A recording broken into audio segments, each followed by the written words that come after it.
You got Marco. That's not. No, that's not. Yeah, That's true. You do got me. Get over here, Marcus. Let me look at you. They don't want it. Tobin and Leroy, ready to deploy. Had to hit it with a little journalism, but that was a decoy. Better have about me, boy. Okay, Leroy and Tobin, hold to the show, man. Still to the songs with the show, and till then his harpoon open. Sometimes go taste like a snowman. No proof, I'm a lie about a motor. No proof, like I always wanted him. I never hated him. I never traded him. And if I did, I never ever traded him. You got tied up by that Kamala traffic. In the city, the driver's like Florida. Wish I could large, so many more. 10 in the morning, never a bar. 8, 10 in the morning, 2 to the peak. Nothing to you, but it's something. You get tied up in that traffic. Cute as could be, you can watch on YouTube review for free. This one time for the Twitch. This one time for the text. This one time for the phone line. Whole time wonder what they gonna do next. You know, I just wish you guys would stop the quibbling.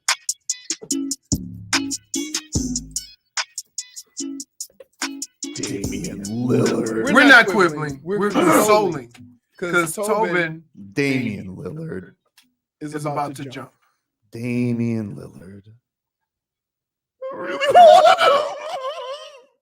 I want him so bad. I'll never forgive you, Joe Cronin. Never. Never. I brought him something. He's with Giannis. Giannis got him. I didn't know. I will never forgive you, Joe Cronin. You know what's funny? You're dead to me. Oh my God. When people were saying there were other teams, we didn't take it serious. You're did dead. not. So Giannis was supposed to leave the Bucks 2 weeks ago. Jimmy and Romo. So, Oh my God. you want the good news or the bad? I don't want any. I'm going to say this right now. Give me one favor. You don't give me any good news for 15 minutes. We're not doing good news right now. I don't want good news. Thank you for the churro bun cake. Trying to make me feel better. But I don't want any good news right now. I just want to lash out. That's all I want to do. That's all. How could good news? This is what I wanted. I wanted Damian Lillard. I never thought it was possible. That it was even in my stratosphere, Leroy, that Damian Lillard could ever be in a Heat jersey. And then a glorious day happened. A glorious day happened in the middle of June when he told Brian Custer, who do I want to be on? Miami, obviously. 2 weeks later, he had an official trade request after that weasel lied to him. And I thought it was going to happen. Now he's on the Bucks. No, I'm not okay. I mean,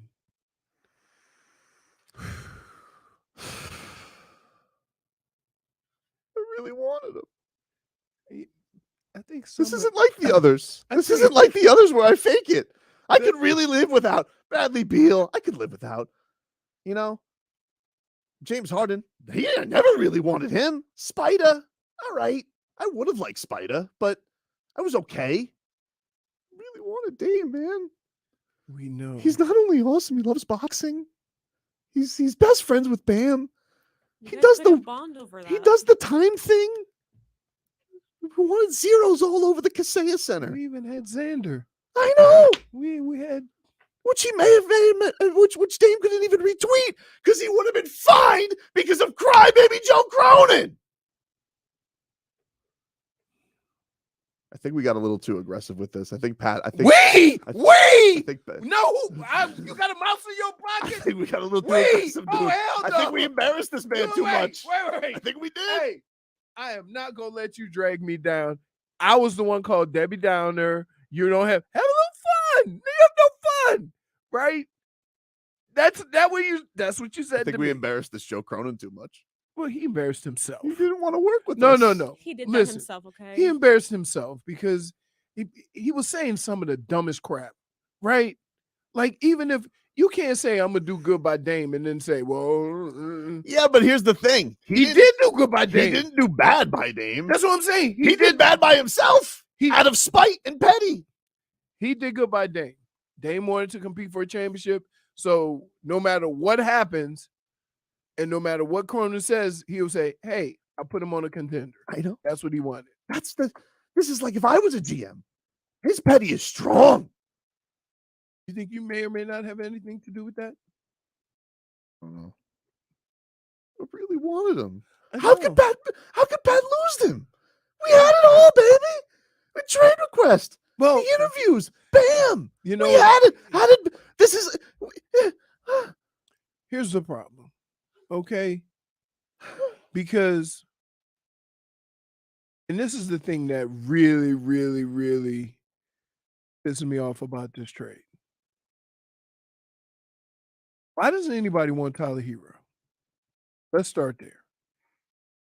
And then to say you don't want Tyler Herro, a young, talent in the league, and instead take Drew Holiday. I'm saying? It Right, was it's such a spite move from him. And it's crazy, like reading some of the deets that came out today from Shams, because the one thing I've been frustrated with over the last 18 hours has been like nobody's given us any real juice and details. I've been dying to know what went wrong with these talks with the Heat. Like what went wrong? Because I am as a Heat fan looking at that front office, and I'm looking to Pat and I'm looking at Andy and I'm looking at Mickey. And I'm like, how did you blow this? How? They didn't blow it. No. Well, here's the deal. You can't say they didn't blow it. When Cronin says, I want Jimmy or Bam, and he'd say no, okay, it's a non-starter. I understand it's a non-starter, and I understand he was lashing out in the first talks. That the thing is, though, how does it go from there's never a conversation again about it? Because here's the thing. This is the front office that they took LeBron from Cleveland and still were able to go back to Cleveland and work out a sign-in trade. Like, you can do some really dirty things to a front office, and if you go back to, well, how did it never get to the point where they were never able to get back to the table with them? That I can't understand. I can't fathom it. And the thing that's crazy about it is whatever happened and whatever Cronin feels like the Heat did, and he's a weasel and a baby. I mean, like, I'm not going to mince words. The dude's a bum. But his petty is strong, and I kind of respect that. Whatever you did that really pissed this man off and embarrassed it, that it became a non-starter, we weren't going back anymore. This is a crazy thing. Listen to this from Shams. All right. On a call between Lillard's agent, Aaron Goodwin, and Blazers general manager Joe Cronin earlier this month, it was communicated that Damian Lillard would be content rejoining Portland for training camp. Lillard let the Blazers know he was willing to be fully present at the start of the season, if only to give the organization more time to work out a potential trade with the Heat, sources briefed on those conversations say.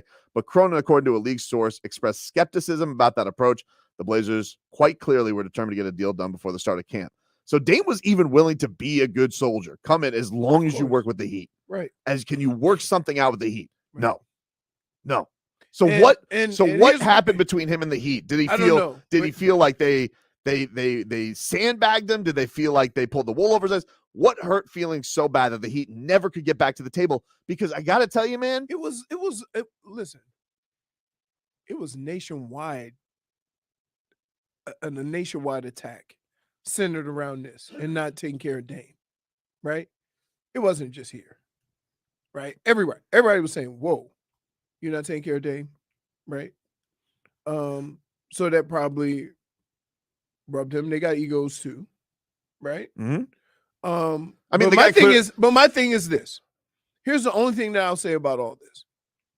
And you were saying the DeAndre Ayton trade was kind of separate. Yeah, they're calling it a trade. They made it look like they've been trying to get DeAndre Ayton all year. With this Nurkic DeAndre Ayton trade has been basically done since July, and that the Suns were willing to be in it with anybody. So that really has nothing to do with it. But I would say the deal that the deal they report, what they ended up getting basically was Drew Holiday, Grayson Allen, and a first round pick swaps. But the Heat, according to Shams, the Heat were willing to give up to 3 first round picks, Tyler Herro and Jovic. Right. Which is like for a rebuilding team. Jovic and Tyler. I can see if they don't want Tyler, they got a bunch of guys playing that position. But then you work something out with somebody else. Yeah. So you still end up with your guys and you get 3 first round. But the thing that's crazy about it is if you're young, you want to rebuild that way, right? The Heat's approach to this, and this is where they, I get the approach, but there is, because it doesn't work out, like you're like, man, although the approach clearly was wrong, because the Heat did the thing which we've always wanted, which is the star to say he wants to come to the Heat, but it was almost like so overly aggressive that the guy felt like, I'm not doing it. I'm not doing it. Yeah. And they went to the league, and the league said, you guys and your agent can't talk about this anymore. And But everybody else can. Everybody, yeah, you guys can't talk about it. Dame can't talk about it, and you guys can't talk about only going to one team. And whatever the attempt was to set this up through back channels with the Heat, royally screwed over the trade talks, and they don't have Damian Lillard. And man, like this is the Orca that I wanted. If you told me of all the people that would fit next to Jimmy and Bam, the perfect guy. Yeah. I mean, and now he's with Giannis. Like this was a catastrophic day yesterday. I didn't know. Like I stared at my phone with that stupid woe bone, which I can finally take them off stupid notifications now. And yeah, man, it was a gut punch. It was a gut punch. And I can imagine. it's not that I'm not one of these losers who doesn't think the Heat are going to have a good season, because I think they will. But that's the guy, baby. And now he's with your biggest rival. Yep. And the thing that I think is frustrating, and has to be in a quiet moment frustrating for Bam, for Jimmy, is now they're in the same spot that all those other guys not were. only in the same spot, but in the 2 times we've kicked Giannis's ass, his organization has responded by giving him Drew Holiday, and they won a championship. And then they kicked his ass again. They responded, we'll upgrade Drew Holiday with Damian Lillard. And the Heat, they keep getting to the conference finals, the finals, and they're like, we'll run it back. I don't think their intent was to run it back, though. Maybe that's not their intent, but that's the results of the results. Right. And I just got to think in a quiet moment, I was like, damn, what's it going to take? We felt like we set this all up perfect. Jimmy's out here calling for tampering against the Bucks. He was kidding. I know. But maybe secretly serious. You put it out there and smile. Right? Yeah. All right. We'll get into this. If you guys want to call in, 305-567. Call in and say what? I just want to hear from people. I want to hear from Heat Nation. 305-567-0560. I mean, I'm surprised you're awake with as many darts we shot you with yesterday. That was 2 days ago. 2 days ago. I'm back. You back? Yeah. All right. 305-567-0560. Wes Goldberg is going to join us next hour. We'll talk some of this with him. And back with more of this.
All right, welcome back, everybody. Tobin and Leroy here with you on 560 WQAM. Take you up until 2 here on the program. Hey, Riptide is back. Our ultimate concert on Fort Lauderdale Beach is December 2nd and 3rd. Part of the lineup has been announced. Here's what we got so far. The Black Keys, Jelly Rolls, Bleachers, Lovejoy. It's just one roll. Yeah, I'm hungry. I know. That's what I said. I'm working on it. Jelly Roll. I was probably listening to some Jelly Roll. I was listening to Jelly Roll after this trade didn't go through. I was like, somebody save me from myself. Hey, why didn't you just write a little? I'm a lost soul. Crony wouldn't waste his time on me. Hey, what? You could be a country singer because, like, all of your songs are based on just pure misery, Pain. You say, I will hey, never forgive you, Joe. Tobes, why'd you write this album? Well, I had some feelings I wanted to get out there, and the way I express myself is through song. Dude, we didn't even try with Bradley Beal because we were gonna get Dame, baby. Dude, let me tell you something. We're gonna get Dame Dollar. Your attentions will move. No, you know what? No. Oh, you're out of the trade. I want to. Let me say you're something. out of trade rumors. Put a solo shot on me right here, J Fig. I want to be clear right now. Let me just say something right now to our audience. Oh wait, wrong one. There you go. Here's what I want to say, guys. Heat Nation, Show Ponies, Silly Sauce Brigade. I'm hanging up my harpoon. Wow. I got no more chasing me. Oh, no. These are my guys. I'm not doing any more trades. I'm not doing any more trade machines. I'm not going after it. Don't come at me with Embiid. Oh, no. Don't come at me with anybody, okay? This really hurt you? I'm not You hurt? doing it anymore. I'm hanging up my harpoon. I am going off. No. I just want to say, I'm going with Jimmy. I'm going about it with Jimmy, Bam, Tyler, Jaime Jaquez, Jovic. I'm not doing it anymore until Anthony Edwards. Two things. Once Really? Anthony Edwards, that's like 4 years, J Fig. Wait, I need like an Olympic break from whaling. I'm not doing it anymore. Hold on. Wow. Two things. So this really hurts you. Yes, this is the guy. Right. I wanted him so bad. And my second point is stop lying. I'm not doing it. Stop anymore. lying. I'm not doing it. You anymore. are a I'm liar. not going to do it Are anymore. you I kidding swear me? to God. Minus I- lying and I'm deception. For Jay, preemptive lies. Look at me right now. I would never lie. Preemptive lies. Jennifer, I would never lie. This, to you. you know what this I would is? never lie to you. We're okay? gonna charge you with first degree. Let me tell you something. I'd lie to him. First I'd lie to him. I would never lie to you, Jennifer. first look degree. Look at me in the eye. I'm looking at you. Okay. Your eyes, yes. I'm hanging up the harpoon till Anthony Edwards. That's it. No, 4 years off. I'm not Wow. doing it. Now for Embiid, Where are you gonna hide it? even Giannis fodder. Folks. Even if I find out Giannis is disgusted by Damian Lillard and wants to go play with Bam, I will not do a whale sound. Wow. I will not do a pirate voice. No. I will not do any of it. Before the pirate voice goes away, can I hear you say goodbye in like a pirate voice? Like, can I have like Bye. Maybe later, but let me get to some calls. Wait a minute. No. Why not just go to calls? Why? Because we want to acknowledge your lying. I'm not lying. Oh, I'm not doing it anymore. All right? I'm sick of it. Ever since Pat Riley has even brought up the whale, we haven't got whales. All right? That's it. I'm not doing it anymore. We got Jimmy. We got Bam. We'll figure it out. I'm not doing it anymore. Hey, I spent too much time. really? Too much time. Can I just say Too this? much time. This is your own energy. doing. This is your own doing because I say, hey man, slow it down. I'm not doing it anymore. Slow. I say, please, Tobes, slow it down a little bit. Nope. Slow it down. No, you kept going. Full steam ahead, full steam. Now you really hurt. And now you say you're I'm done. not doing it anymore. Now you're done. I'm not doing it anymore. But you did this to yourself. I agree. Okay. I agree. No, who's not? Hey, I'm not taking responsibility for it.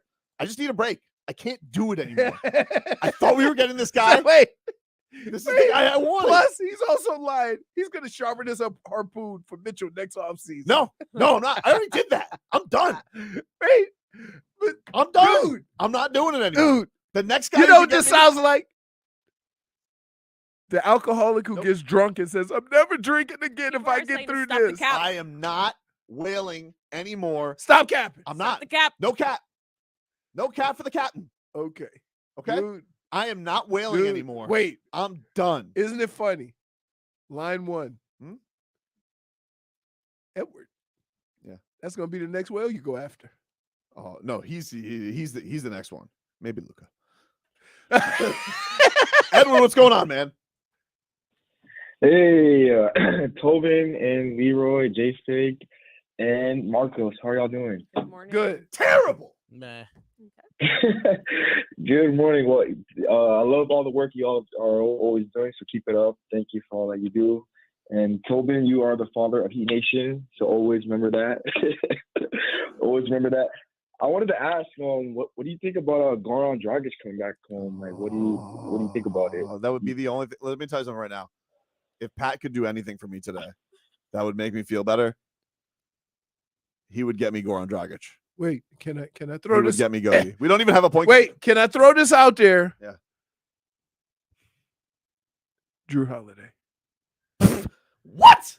You think I'm dealing with that devil out there? So now the petty has switched. I'm not dealing with him.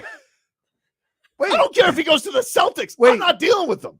Go to hell, Cronin. so you no chance? No. I love Drew Holiday as a player. Don't get me wrong. I ain't dealing with him. Done. See ya. No cap. You know what that means, right? That I don't want Drew Holiday. That Drew Holiday will be here next week. Well, Market tape. I just wanted to be clear. No, I just want to be clear. I like Drew Holiday as a player. You're the mush on behind. You're the mush behind this. Even though Drew. So whatever you say, you're gonna have to deal with that person. We do it once a year. I like Drew Holiday as a player. No, I've always. okay. I would have loved to have Drew Holiday. I'm not dealing with that bastard out there. Yeah, he can kick rocks. but don't you have as an organization swallow your pride and do what's best for your team? Clearly not, because I don't have Dame. That had nothing to do with you, though. It has to do with pride. I don't know what you had to do. Set him an NWA arrangement. Have Andy Ellsberg go rub his feet. You get me Dame Dollar if Dame Dollar wants to be here. I don't care what it takes. What if it? You don't care if it takes Jimmy or Bam? Oh, let's be reasonable. Let's be reasonable. But it wasn't going to take Jimmy or Bam. He was lashing out as a classic lasher. I can tell you. You calm down. You let him have his little temper tantrum. You give Joe Cronin a binky, and then you sway him with some picks. But instead, you were like a parent who's like, Tyler's having a tantrum. Can't deal with it. No. It's going to be I'm not wailing anymore. I'm not wailing. Okay. Anymore. I'm not doing it. Okay. Fernando, what's up, man? Good morning, guys. Listen, I'm just going to say something simple. The league got better. Yeah, time went over there. No worries, because at the end of the day, I believe in what we have. No matter what, I'm not Celtic and not freaking. I don't believe in none of those teams. Celtics failed in Milwaukee. They just got respect from me. Why? Because of the time, guys. But don't forget one thing, man. We got the best freaking nation and brother. We got Godfather and we got the best coach in the league. No one has that. Just don't forget Game 6 here, the one that we lost. Folk talking on the podium. We ain't losing Game 7. So that's who we are. And at the end of the day, go freaking Heat, like always. All See right. ya. That's well said, Fernando. Thank you. Positive take. What a quack. Hey, all right. He likes his This is team. day the 28th. He's got the guts. All right. Look at your shirt. Missed it. I have the guts. I have Bruno the guts. Mars. You know what? I have the guts. I'm allowed to. My guts are allowed to be pissed off. All right. Once the ball, by next week, I'm good. I'm good to go. But I'm annoyed. What a team. And he's on the Bucks. How do these coward Bucks, every time we whoop their ass, how do they upgrade? What's not fair? How come we never get an upgrade? Gotta get better. We did upgrade. Where? Saw Jovic this summer. He was good. Pretty good. Let me tell you something right now, Jovic. Yep. I got a message for you. Okay. You better be awesome. Okay. I'm in. What? Sometimes you're just in your own little world. Because I've done everything to try to talk you off the cliff. I'm not on a cliff. I'm just pissed. Or I try. Yeah, but who are you pissed at? That's the whole thing. You're pissed at everybody because you didn't get what you want. Yeah. But who are you pissed? Like, everybody can save face here. Pat Riley can say, no, I wasn't giving up that. Nobody had a worse day though than the Heat. Yeah, because they didn't get anybody. Yeah. But their biggest rival got better. But don't you understand? It becomes at what cost? If Cronin made it so difficult, it was like, here, I'll give you exactly what it was like. Remember they told Jonathan Taylor go work out a deal, and they said we want 2 first-round picks? Yeah. You ain't gonna work out a deal like that.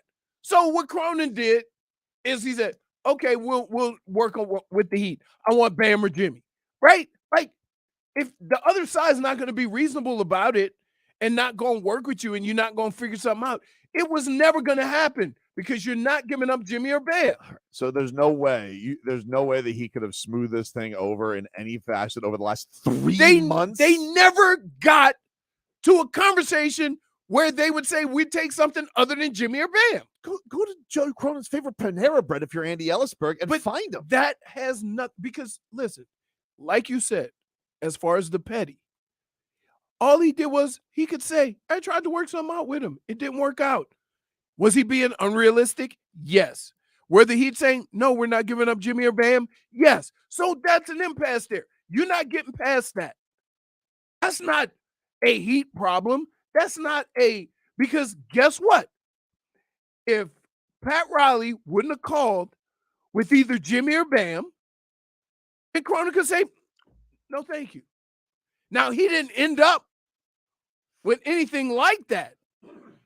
In fact, he didn't end up with as many picks. My thing is, when you're rebuilding, you want more picks than players. Correct? I think so. Right. Because Depends on the player.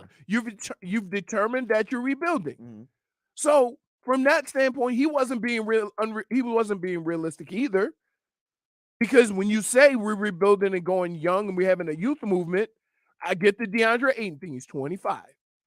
Okay. But having 3 first-round Forget picks. about the Ayton thing. They could have been involved with the Ayton thing. That's like, what I'm saying. The thing that I'm finding hard to believe in all of this is like, okay, you hurt his feelings. You embarrassed the man. Right. Okay. And I think he's a baby. He's a boob. Don't get me wrong. I get it. He lied to Dame. He's not a great person that you have to deal with. Okay. But if you're the team that has the thing that you want and he has the thing you want, it's on you. How do we fix this?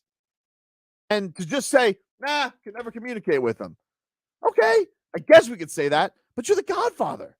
You got LeBron, Bosh, D. Wade. You got Jimmy Butler for peanuts. Although the first time you tried to get Jimmy Butler, you lashed out at Tom Thibodeau and you didn't get him the first time either. So maybe we'll get Dame in a year. Back after this.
Back. It's Tobin and Leroy here with you on 560 WQAM. Take you guys up until 2 o'clock. I want to let you guys know that football season is back, and so is our Dave & Buster's gift card giveaway. We've got a chance to win a $250 gift card from Dave & Buster's to watch college football, the NFL, and more. To enter, go online to the WQAM contest page and submit your entry. If you win, you can go to Dave & Buster's in Hollywood with your gift card and spend the day watching your favorite teams. All on us, Dave & Buster's. Eat, drink, play, watch sports at Dave & Buster's in Hollywood. Let's get to a couple of calls here. Some people on hold want to give their thoughts on this. Santo, what's going on, Santo? How are you, man? Hello? What's up, Santo? Yeah, good morning. Good morning. Okay, I would venture to say that even if they probably would have traded Jimmy, I don't think this dude Cronin would have I still think he wouldn't have done it. You think that Pat Riley offered him? I could agree with that. It really doesn't make sense for their roster. It really doesn't. But I could agree with that. From this standpoint. Just the way he started the negotiations, meaning that he was trying to go out of his way not to work with the Heat. Right. And again, this was a power play. This is about curbing player empowerment. I actually agree with that. I think there was an element to that. And it's weird that Dame is the guy. Sit back and say, take your career into your own hands. Who are you to do that? Yep. You're not going to tell us where you want to go. We'll tell you where you go. I don't disagree with that. I think for Dame, the idea of I think it's weird that a Dame is the guy that they're like, oh, we're going to teach a lesson to Dame. And you know what? It ended up working because Dame wasn't going to make a stink that he was going to show up to camp. And then not only that, by the middle of it, he was already his agent was already talking to other teams. And it is weird. His agent coming out with a statement I've never seen this before. Right, the agent saying that. But the agent saying, and I don't really know what this is for, why you would even acknowledge this, but his message to this whole trade thing was on the Heat's pursuit. This is from Anthony Chang. They did everything they could to acquire Dame. It takes two to get a deal done. I appreciate all that Pat, Andy, and Mickey did to try and make this happen. So yeah, he's given the Heat the pass. I don't think that Dame looks at this and thinks the Heat didn't value him, but you're Pat Riley. Like, you're not supposed to be the guy. You're supposed to make the impossible possible. And just to say, couldn't get a hold of the guy or wouldn't lock it down or any of that stuff.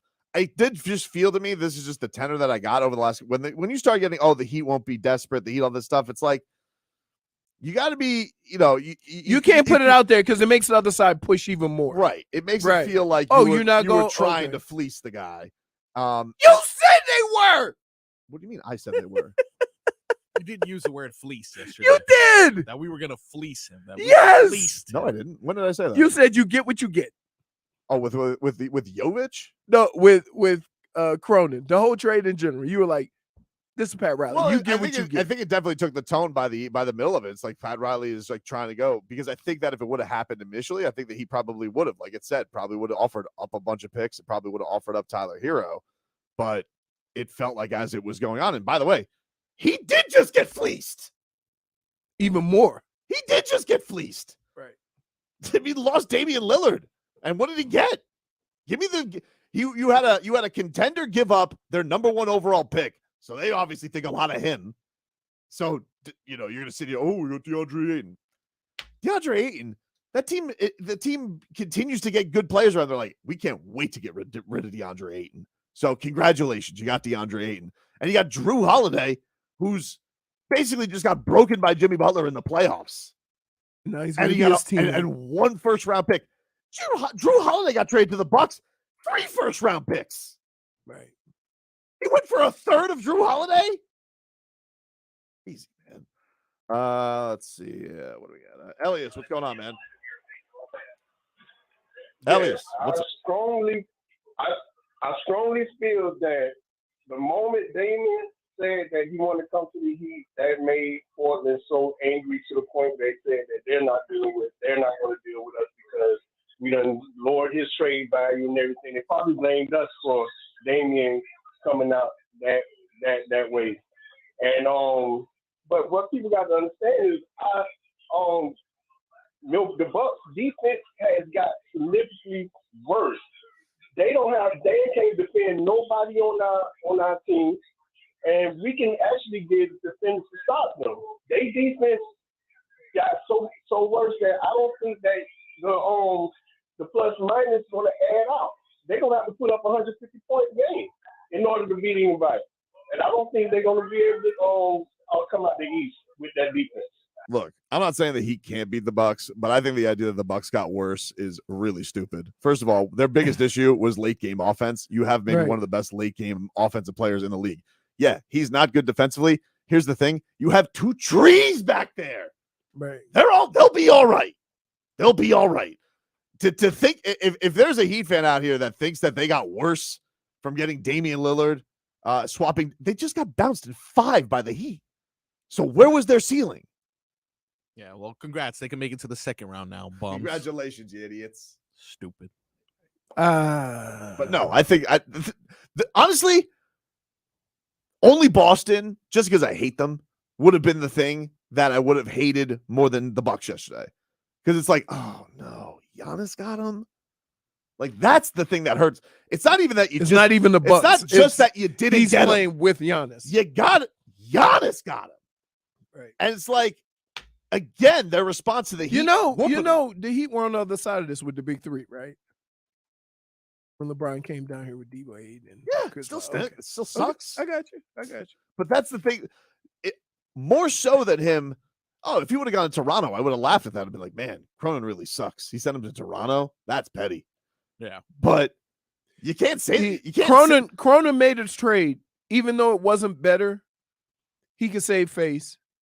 And Dame is with a contender, so Dame can't really say anything. No. So Cronin actually did what he wanted to do, even though it cost when him he a better says, I'm going to do what's best for the Portland Trailblazers, I don't know if that to be true. I just think he did whatever it was take to not have to deal with the Heat. Crazy. Imani, what's up, man? Good morning, everybody. I would like to say tampering, foolishness, and tomfoolery. Exactly, dude. I want you to understand you're going to have to operate as the auntie of the city because we fell off our bike today and got an ouchie. And to Leroy, I wanted to ask, do you feel like this is an indictment on Pat Riley from the standpoint of him being a part of empowering players with LeBron coming down here and all those, I guess we could say, the conspiracy theory type of a deal with all the owners trying to get that power back? And then for Tobin, I know you hung up the harpoon, brother. Yeah. But we still can go fishing, man. There's tuna. That's true. There's grouper out here. I didn't say the fishing. That's true. What about that? It kind of tickles my fan. I like that. You want to go fishing later, Imani? Let's we go fishing. Let's go beer, baby. Let's You got my number. I called you. You got my number, man. There you go. I like Imani, man. Hey, so here's the deal. I don't think it's an ownership thing of trying to get control back. They've lost that, right? The star players have the control. That being said, I think this was a grown man being petty. Yeah. Like because and that look, I don't just put it on Cronin. I'm sure ownership there was too. I mean, there was a lot of frostiness with Dame and the ownership there last year. That's why he got the extension. But here's the other thing though. But it's always a bad look if you don't take care of a player that has supported and refused to leave and was ride or die with you. Toronto would have been a very bad look for them if they Right. would have traded him But to that's Toronto. it. Everybody can save face except for the Heat. Well, regardless of whether the deal was better or worse, the whole point was if Dame said, hey, I want to be with a winner, he can't then say, I don't want to go to Milwaukee. They did right by. Did they get the best deal? I No. don't think so. But nobody had a worse day than the Heat yesterday because they don't have Dame. The Suns. For getting Nurkic?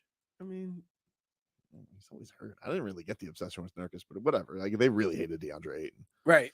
That was the issue. See, but there's a lot of petty. This was an all petty trade. It had the Suns would have traded DeAndre Ayton for a Krispy Kreme. So they were facilitating with anyone to get rid of him, right? Portland would have done a deal with anybody other than the Heat. This is what I'm getting. This is what I'm getting out of this. Because you can't tell me now, if that was what was offered by the Heat, that deal is better than what they got. Okay? But in the end, Dame can't say anything, right? The Suns can't say anything, and Portland can't say anything. The only team and the only fans that probably can, be upset are the Heat. But how is it that the Bucks got him for basically what? They didn't give up anything. Because they swapped point guards to give a first-round pick. You know why? Because how is that possible? Because the Bucks weren't the Heat. How is that possible? Because the Bucks weren't the Heat. That's not fair. I mean, that's life. Like Petty, wait, you're the man that says them's the breaks, right? That's your saying. I don't want to be the breaks. I know. You don't want to be the breaks when you're the guy on the other side of that, right? Wait, what was up with the tough love with Pat Riley when you were saying you get what you get? He wants to come here. We're in a position of power. You get what you get, right? Like, you don't think that rubs people the wrong way? Too much, Pat. When somebody comes at you, regardless of what you buy, right? Somebody come to your house to give you a quote, somebody selling you a car, and they come to you and you talk about all the deal, and then they say, this is the best deal you're going to get. Take it or leave it. It rubs you the wrong way. I know. So it's on you to finagle afterwards. You got to smooth it over. So you think Pat Riley and they should have done more to keep the... I don't know what that is because I'm not a gentleman. Right, that's what I'm saying. You don't know what they were doing. When you have Damian Lillard doing it, he's like, Cronin, I'll come to camp. Just give it more time. And it's like, I just don't understand how it gets to that point where you couldn't make it. Because look, okay, he's a baby the first time. I want Bam or Jimmy. Don't be stupid. Okay, that's the same thing that happened last year with Kevin Durant, where Kevin Durant, they were like, Phoenix, okay, we want Devin Booker. They were lashing out. But eventually what happened? Smooth over, babe. Yeah, but at any point, it never got to the point where the two sides weren't talking. That's what it got. No, they cut off talks. Remember, they went into camp and they went into the season. Now, Kyrie went Kyrie, and that, so they had other things, but eventually it smoothed over. And that's all I want to know is why it didn't ever get to a point where the Heat never got the opportunity to smooth things over. Anyway, we'll take a quick break. Hour two are coming on up. We do have a monster football game. Are you gonna fish with Imani? Worms or live bait? Live bait? Yeah, live bait. Little minnow. Little minnow. Yeah. Maybe you probably swim like that too if your lips were hooked. Oh wait. Oh man, it's a tough day for me. Kicking him while he's down, huh? Seriously. Jesus. Back after this.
It's hour two. It's hour two. It's hour two.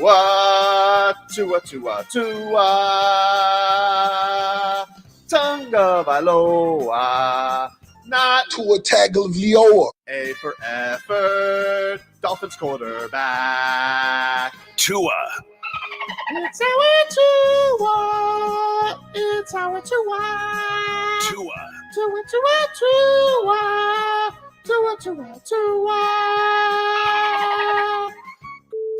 Can go to hell. Tonga Vailoa. Dolphins quarterback. Daddy loves you guys. Our Tua with Tobin and Leroy. Check the history of food. Hour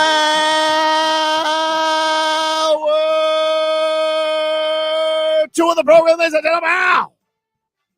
Tobin and Leroy here with you on 560 WQAM. Taking you up until 2 o'clock. Wes Goldberg is going to join us later on this hour from Locked On Heat. We'll get back into the Damian Lillard saga. Let's get to some headlines brought to you by the new Palmetto Ford Truck Supercenter. Why buy your truck in a car store? Palmetto Ford.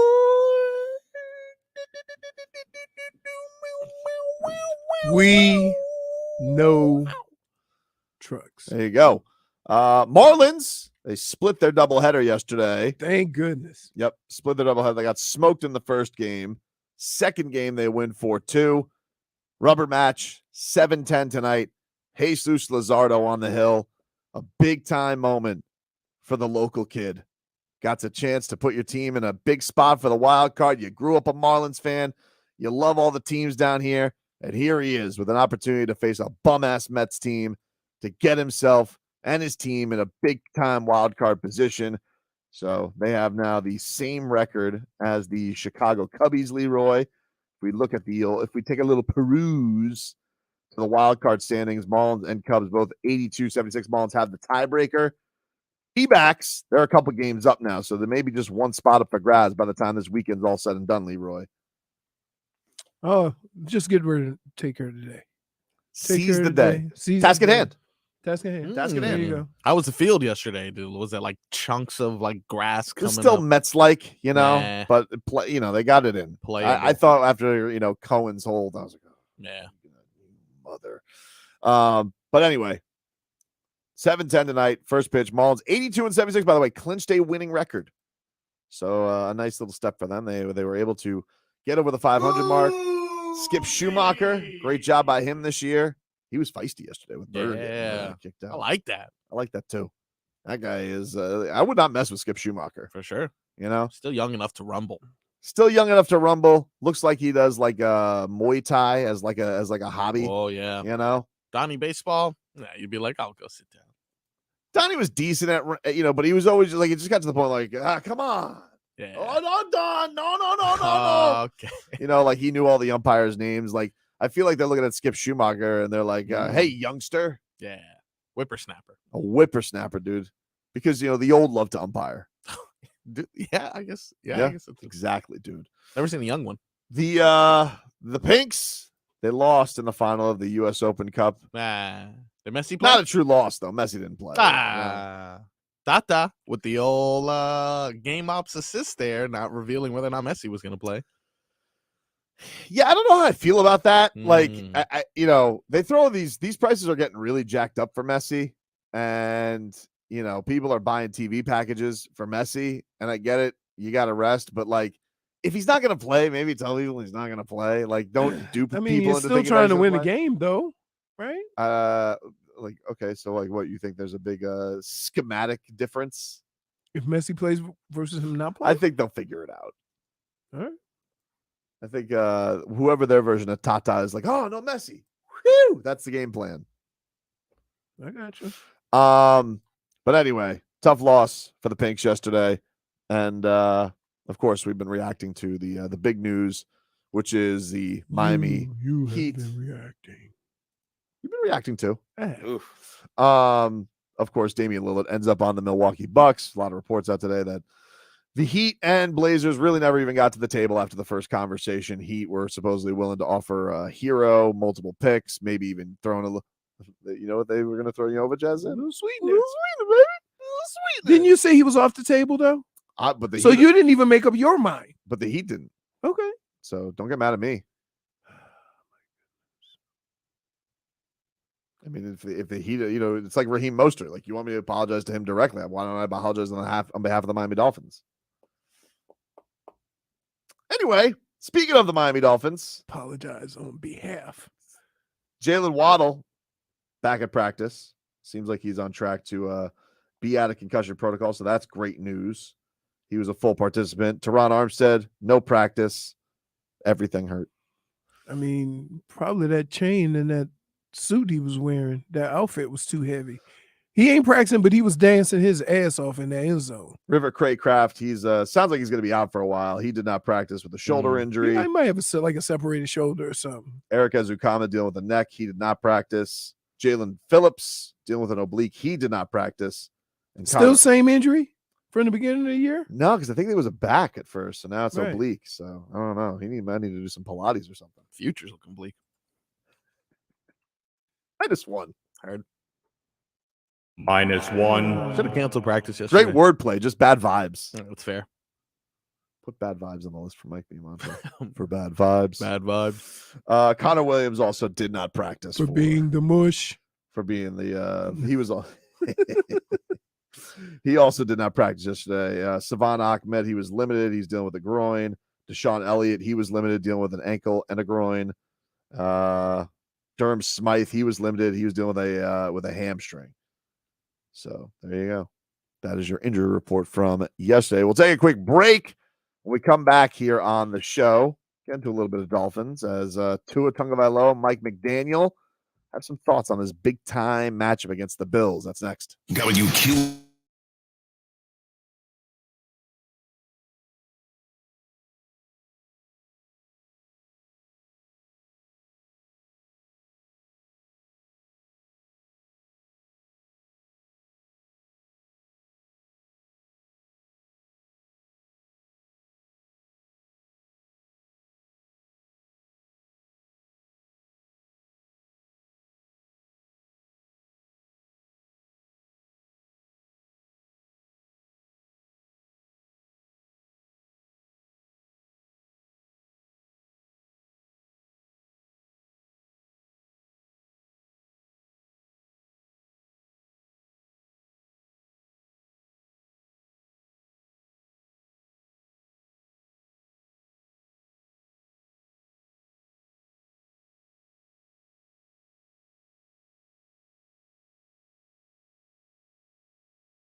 everybody. It is Tobin and Leroy. Gonna take a brief break from the Dame stuff. We will talk to Wes Goldberg coming on up. That's our guy. We always need a rational thought. What's up, man? What are you looking at? I was checking at your flavor. Oh, Sparkling marshmallow mandarin. You never had that? What? That kind of sounds interesting. It tastes like a Is it good? creamsicle. I was gonna say it tastes like a creamsicle. This one's good. This is Oasis vibe. You guys had this one before? Yeah, I've had that one. Okay, that to me. I guess not impressive. No, I mean, I have a Trop Vibe in the fridge if you want it. Trop Vibe. Trop Vibe. I know you're trying to cut back. I know you're trying to. Yeah. You're a little bit on. You're, that one. you're a Have you little had bit your on milk edge. today? Have you had your milk today? I Your had- vitamin D. No, I tried to eat some ice cream. Oh, look I at didn't that. even finish it. Nah. You know what? It It's didn't have enough action in it. Like if you take and put some chocolate something Oh yeah. and some caramel, Talk dirty like to outer paws. Mm. Outer paws, I can lie to myself and say we eating all these tasty treats in here with ice cream. Yeah. I see this tweet from Steve J Palazzolo. Fig didn't make no coffee. Man, you didn't ask. Dude. Do you want coffee? No, you're not my no. Okay. I'll walk over there with you and we'll make coffee. I'm Okay. not gonna That's our send you. bonding You time. don't work for me. Mm. I hate that. Well, I like She's doing it. making It's it I She know. likes I mean, doing she it. doesn't mind, but I just for me. Look what Dame has done to us. No. No. We're good. And so wait, we did have talk Tobin off the cliff early before the show. I'm turning it around. I'm turning it around. It's turning a new leaf. I mean, like Marco's asked me a really great question there in Yeah, the break. yeah, I mean, yeah. do you want to, let I me? mean, look, and this goes to everyone. Are we even a little mad at Dame? Yeah, Is anyone like yeah, are we I allowed am. to be? He's a coward. Okay. Why? He couldn't go through with it. He couldn't coward, though? take it. Oh, we're gonna start. Here's what happened, dude. Okay, Coward? Oh, if we're you taking a really break wanted to make here. no. If you really wanted to make it happen, Dame, you could only take it so far, and all of a sudden your agent's like, maybe we should go to another team besides Miami. Or maybe we should go to the Bucks and the Nets. If you want to do it, do it. Not listen. I'm going to tell you something right now, Dame. You know, I love you. You're one of my favorite players, and I'm really disappointed. I would have loved to do boxing stuff with you. It would have been great. Bam. What a perfect fit. It would have been a perfect basketball fit. Not everybody's got the stomach to be a lifer, okay? Not everybody's Goran Dragic, okay? And you guys may not remember this because, maybe you're a bunch of Johnny-come-latelys, but nobody made a stink to get to the Heat quite like Goran Dragic did. Goran Dragic went in front of the media in Phoenix, and you know what he said about his front office What's that? to reporters? Liars! Wow. He called them liars! Because he is He a man said of honesty. he's a and man of integrity. honesty. Goran went to him and he says, I don't trust them anymore, body. They lied to me, body. Ooh. And you know what happened? He got to the goddamn Heat. That's what happened. Because Goran Dragic knows how to make a stink. Not everybody's got the stomach to be the bad guy, but Goran does. So Dame's a coward. And he's Hey, hey. And you're gonna lose. Dame. And you're gonna lose in 5. Dame. And you're gonna lose in 5. Yeah. This ain't got nothing to do with me. Yeah, cool. I'm like, no. Were you serious? What? This had more to do with Cronin than Dame. I would agree with that if we're gonna do a blame pie. But let me tell you something. He gets a slice. Very of blame little pie, slice. huh? This he is gets a all the slice. guy that makes the Ooh. decisions is the guy who has the most blame. End of story. The guy who Dame said where he wanted to go. you He couldn't trade with everybody you else. took everybody's talking about player empowerment. Player empowerment. Sometimes things got to get ugly. Can I just say you're doing it again? What am I doing? What are you going to say to Dame if they win a championship? What am I going to say to him? I don't know. He didn't want to go to Milwaukee. We know that, but he can't. Here, They're not winning a championship. originally he said he said he would like to go to the Heat. He wanted to go to the Heat. That was the only team, right? But his explanation up to that point was Didn't have an explanation. He wasn't allowed to have an explanation. no. Before that, before all this stuff, when he said, I want to go to a contender. I want to try to win championships. I want a chance to do something that all the other great players have done. That's win a He wanted to chip. play with Bam. They're friends. He wanted to play with Bam. You're missing my His point. boy. But my thing is that what Cronin did is put him in a position that he can't complain because he is on a championship caliber team. So if that's what his goals were, yeah, but I'm just saying that's why this is like Okay. Yeah, he couldn't have the stomach for it. The stomach for what? You Getting can't. what he really You wants. can't be the basketball player with what you said, end up in Milwaukee with Giannis, and then have a problem with it. Listen, do you want your wife to wear lingerie or you want to wear nice, sexy PJs? Okay, like you're compromising. Okay, you're having a nice night, but it's not. It's not the full blown. But that's all I'm saying. Ideally, I don't care what she wears. I'm trying to get her up out of That's it. fine. Whoa, that's fine. Just saying. I like it. Like, Well, why? Let's just skip the took a middleman. turn. We ain't got time for all Why'd this. you do this? Let's go. What do you mean? I'm just saying. You're the one who brought me down this road. No, I didn't. You did. No, I didn't. Dude, this was your fault. It was his fault. It was Marcos' one brought it up. No, I was gonna You go. start off with just Dame have any blame? Well, it was and really then your you just went off on Dame. No, Why? because How you gonna go off on I'm Dame? gonna tell you why this is your fault because you. It's not my fault. I got nothing to do with it. Can I get a minus? When does he get a -1 for lashing out? I just want to know. He is lashing You've been lashing out. -1 I just want to know. for lashing out. The reason you get it because you started talking about your coffee. What coffee?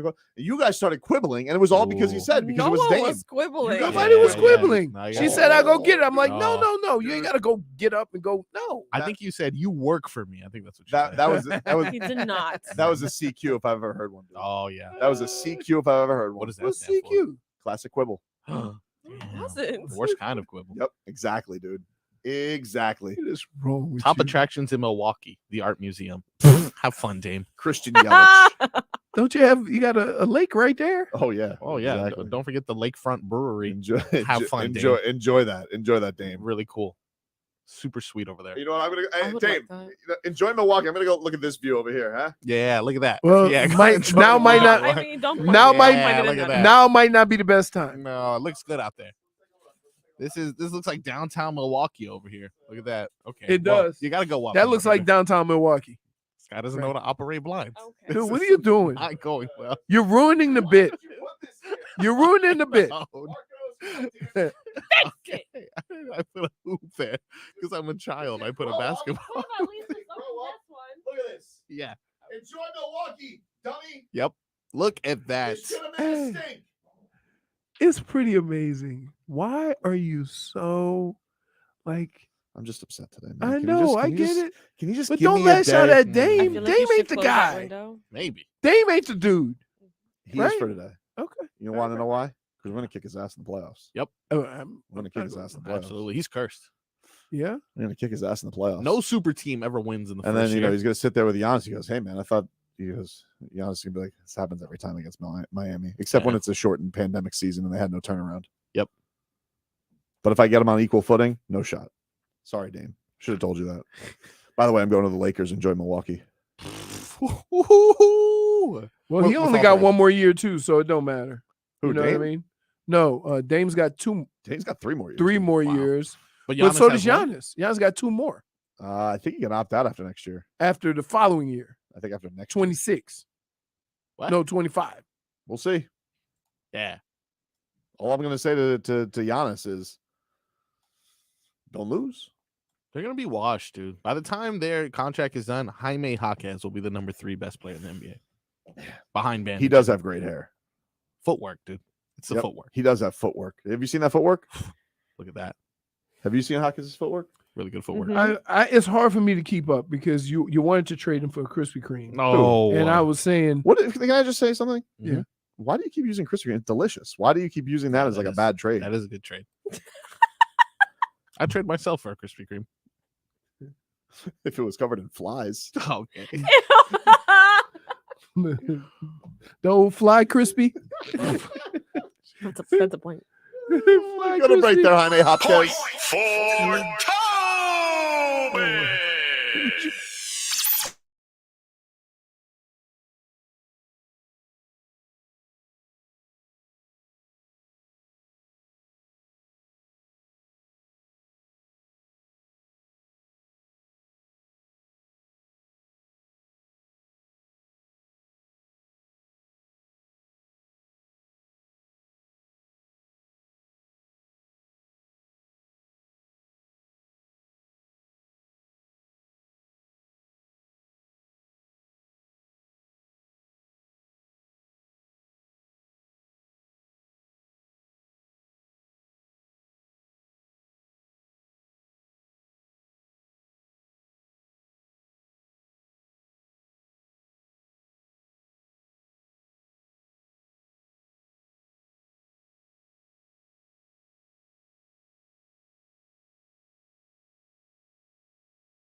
everybody. It's Tobin and Leroy here with you on 560 WQAM. Hey, if you guys want to come watch our show in studio, Miami Media School is making that happen. Plus a guest. You and a guest can come on here, take part in the Goosies, the shenanigans, the sports talk, see how it all works.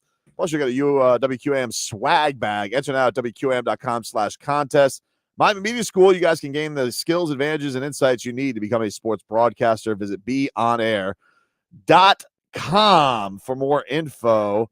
Let us go out to the Toyota of Hollywood guest line. Shop hundreds of Toyotas indoors and one of America's largest showrooms at Toyota of Hollywood on 441 between Hollywood and Sheridan. We will talk to our guy from Locked On Heat, Wes Goldberg, joining us there on the guest line. Talk a little Dane with our guy, Wes. What's going on, man? How are you? I feel hungover. Yeah. Well, this guy here, he's on some other stuff because we had to talk him off the cliff. I saw that. Listen, man. What the hell? Like, what is it? This finally, we got a conclusion yesterday. Honestly, don't know if it can get to be a worse conclusion for Miami because he goes to Milwaukee, maybe Boston, I guess. But I guess what were your initial reactions when the Dame trade goes down? I think the same as everybody else. Shocked. I mean, Milwaukee, now that it's done, makes a ton of sense. But given how desperate they were with Giannis and that entire situation, but they were not a team that we were really talking about seriously, right? It was Toronto. Boston was sort of in there, even though I never really bought them as a real destination for Dame. Like every time you heard any reports or you talked to anybody, it was just everybody kept pointing back to Miami as being the only team that was that motivated to put a substantial offer together. And then when that Woj bomb comes down on the Twitter timeline and it's Damian Lillard traded and you're like, okay, cool. And then it says to Milwaukee and your initial reaction is like, wait, how, what's going on?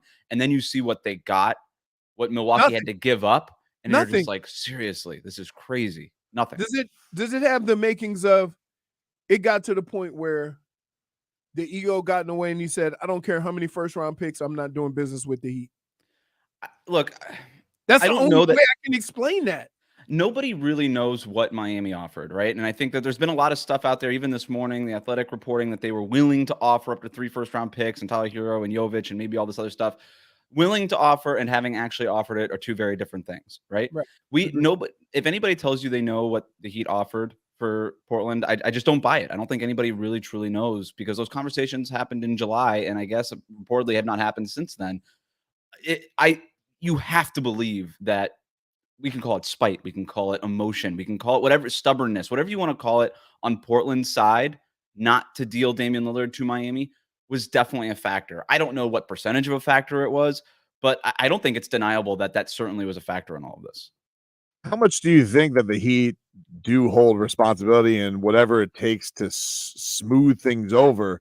Because, look, I mean, there was bad feelings when Kevin Durant asked out last year in Brooklyn. Eventually, it took maybe more months, but they went from asking for Devin Booker for Kevin Durant to eventually, hey, they got a deal done. Things got smooth over. Even when the Heat signed LeBron, they were able, and foisted him from Cleveland. They went back to the table with Cleveland and made a sign and trade out of it. So this whole, the Heat could never get Portland to engage. I'm just having a hard time wrapping my mind around that because you had this thing seemingly gift wrapped to you. How do you not do everything in your power to make it happen? And you're just throwing it up to, couldn't get a response.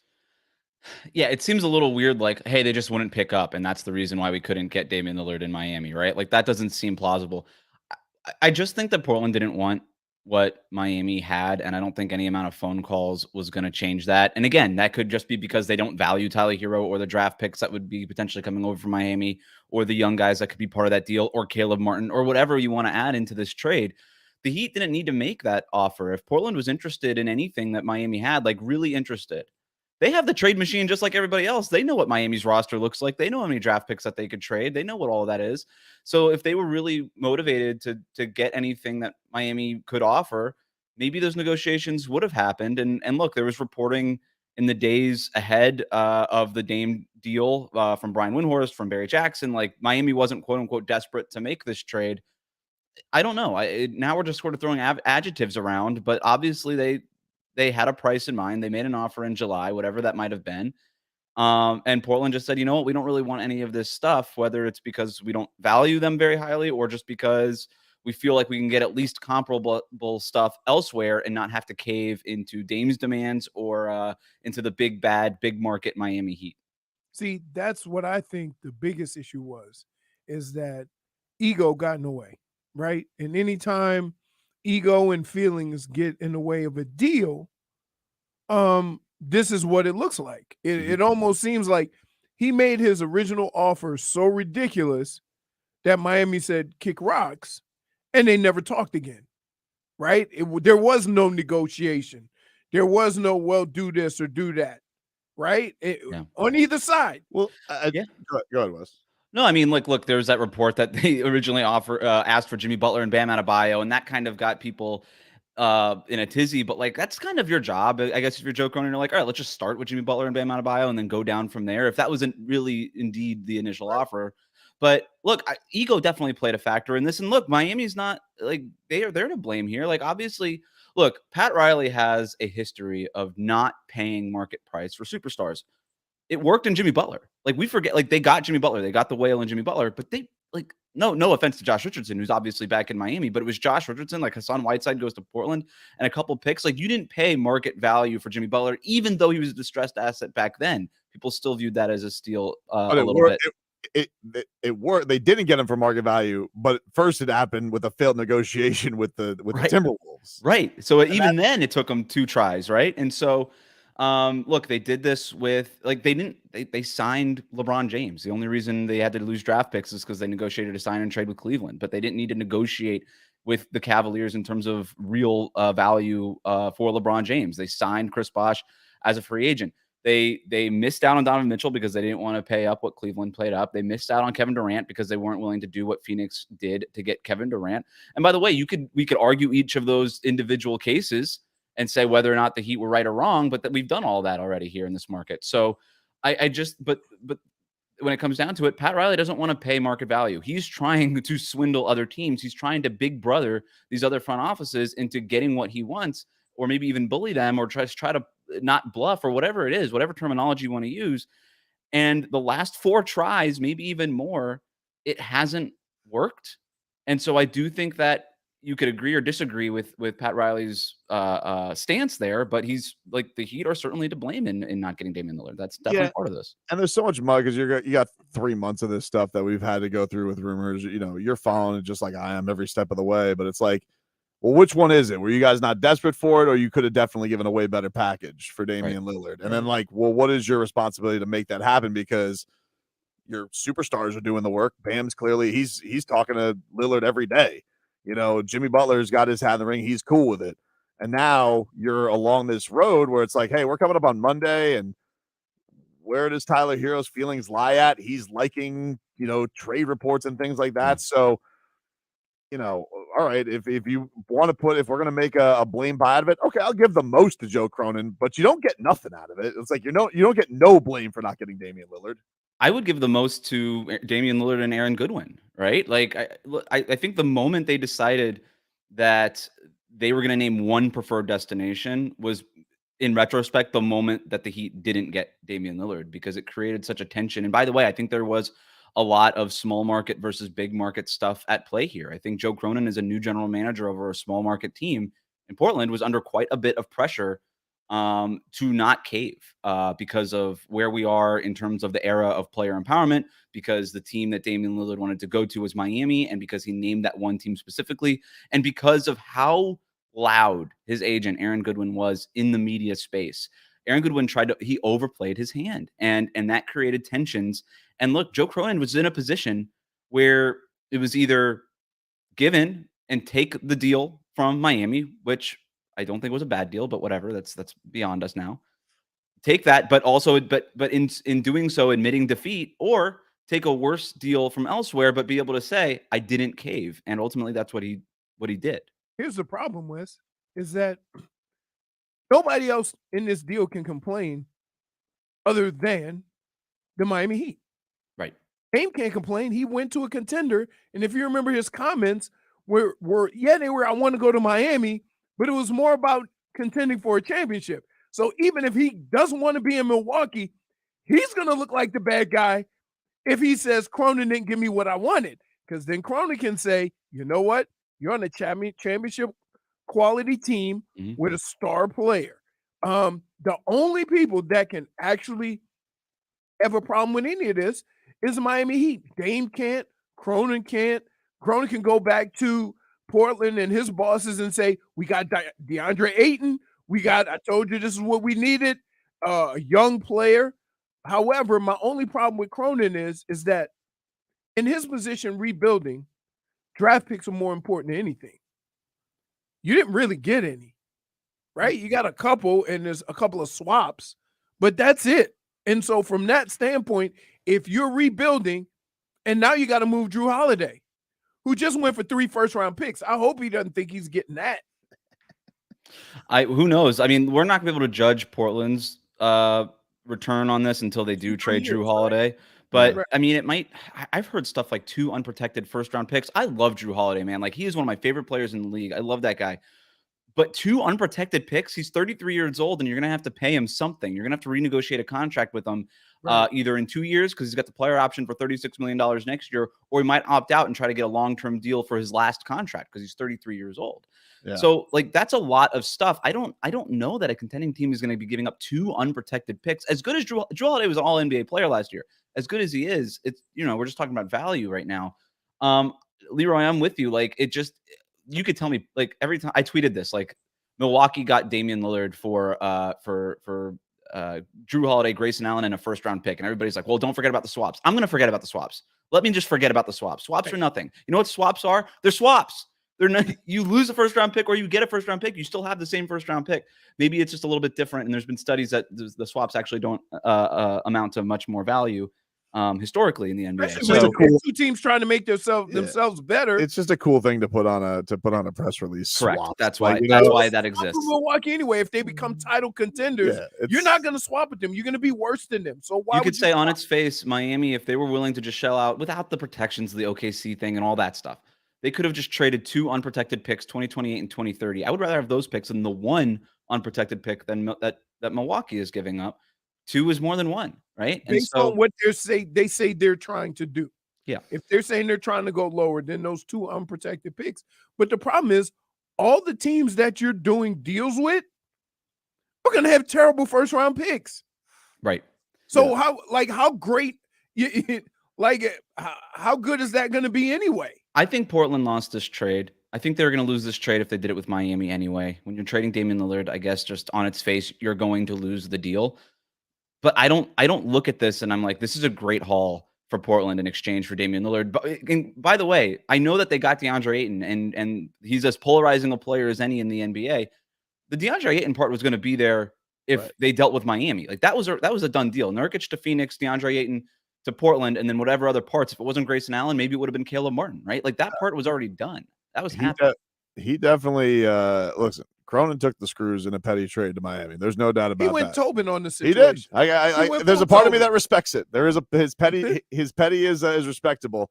I want to get back to the Tyler Herro thing. Yeah. What do you think he's the way he handles, I guess, all of this? He's been very tongue-in-cheek, coy on social media with all of this. He is the all-time champion of beating trade rumors. But the reason they keep going to the well on these trade rumors is because of him, because they need to know if he can succeed in the playoffs. So what do you think is the way he handles this? Do you think he handles it okay? And can he just take this in his own hands and quiet all this stuff this year and finally, show that he is the third piece? I mean, to your point, he's done this before, right? I mean, the difference, I guess, is last year, Miami said sorry with a big contract extension. Now I guess that contract extension kicks in, so he's happy making the $20+ million this year. But I don't know. It's going to be so interesting to watch. I really would love to get some clarity on what it is that Tyler Herro is to this team, and I would love for him to start. I would love for him to start at quote unquote point guard, whatever that might be in this offense, and just let him and Bam Adebayo develop, because I don't know that if another star trade doesn't happen, if they're not making a deal for Drew Holiday or James Harden or whatever, or Donovan Mitchell a few months from now or whatever it is, Tyler Herro's your dude. And he's got good chemistry with Bam. And we saw that towards the end of the last regular season, particularly. And so I just would like for them to at least explore that a little bit more. Tyler Herro, apparently we value him much more in Miami than anybody else in the NBA. The market has spoken over the last 2 years.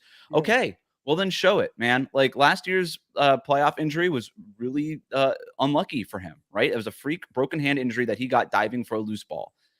Who knows what this looks like had he stayed healthy and Miami still make that run? Nobody knows. It's all hypothetical. But it's he's not really in a position to do anything, right? Like he's not Damian Lillard. He's not Harden. He's not Giannis. Like he can't go out there and say, I'm unhappy, trade me. Like he's just sort of like, this is it. And they would turn around and say, nobody wants you, dude. We've been trying. The only thing that honestly the best thing, look, if his big goal this year, if it honestly could work out best for everybody, if his big goal this year is I'm gonna average 26, like and he's gonna up his value of 6 points a game. Yeah, that's the best thing he could probably go do. Like is finally just put an end to all that. And yeah, it's unfortunate what happened. I don't subscribe to the Heat went on a run because Tyler Herro got hurt last year. I just think that's a completely unlucky thing. But it is still a looming question. We don't know what he can be in the playoffs. We don't know if he could be phased out or if he's unplayable because of his defense, and all those things need to be answered with him. So it's going to be an interesting thing. And man, we got to wrap up here, Wes. So I appreciate you always making time for us, Wes. buddy. And we'll see you next week. Good talking. All right, there you go, Wes Goldberg. Go check out his work, Locked On Heat. Him and Dave Vermeil do a fantastic show. They cover the Heat like nobody else. The ins, the outs, the fun stuff. You guys will dig that on YouTube and all podcast platforms. You get it on the Odyssey app there as well. And we'll take a quick break. Be back with your headlines right after this.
we understand the answers to our test.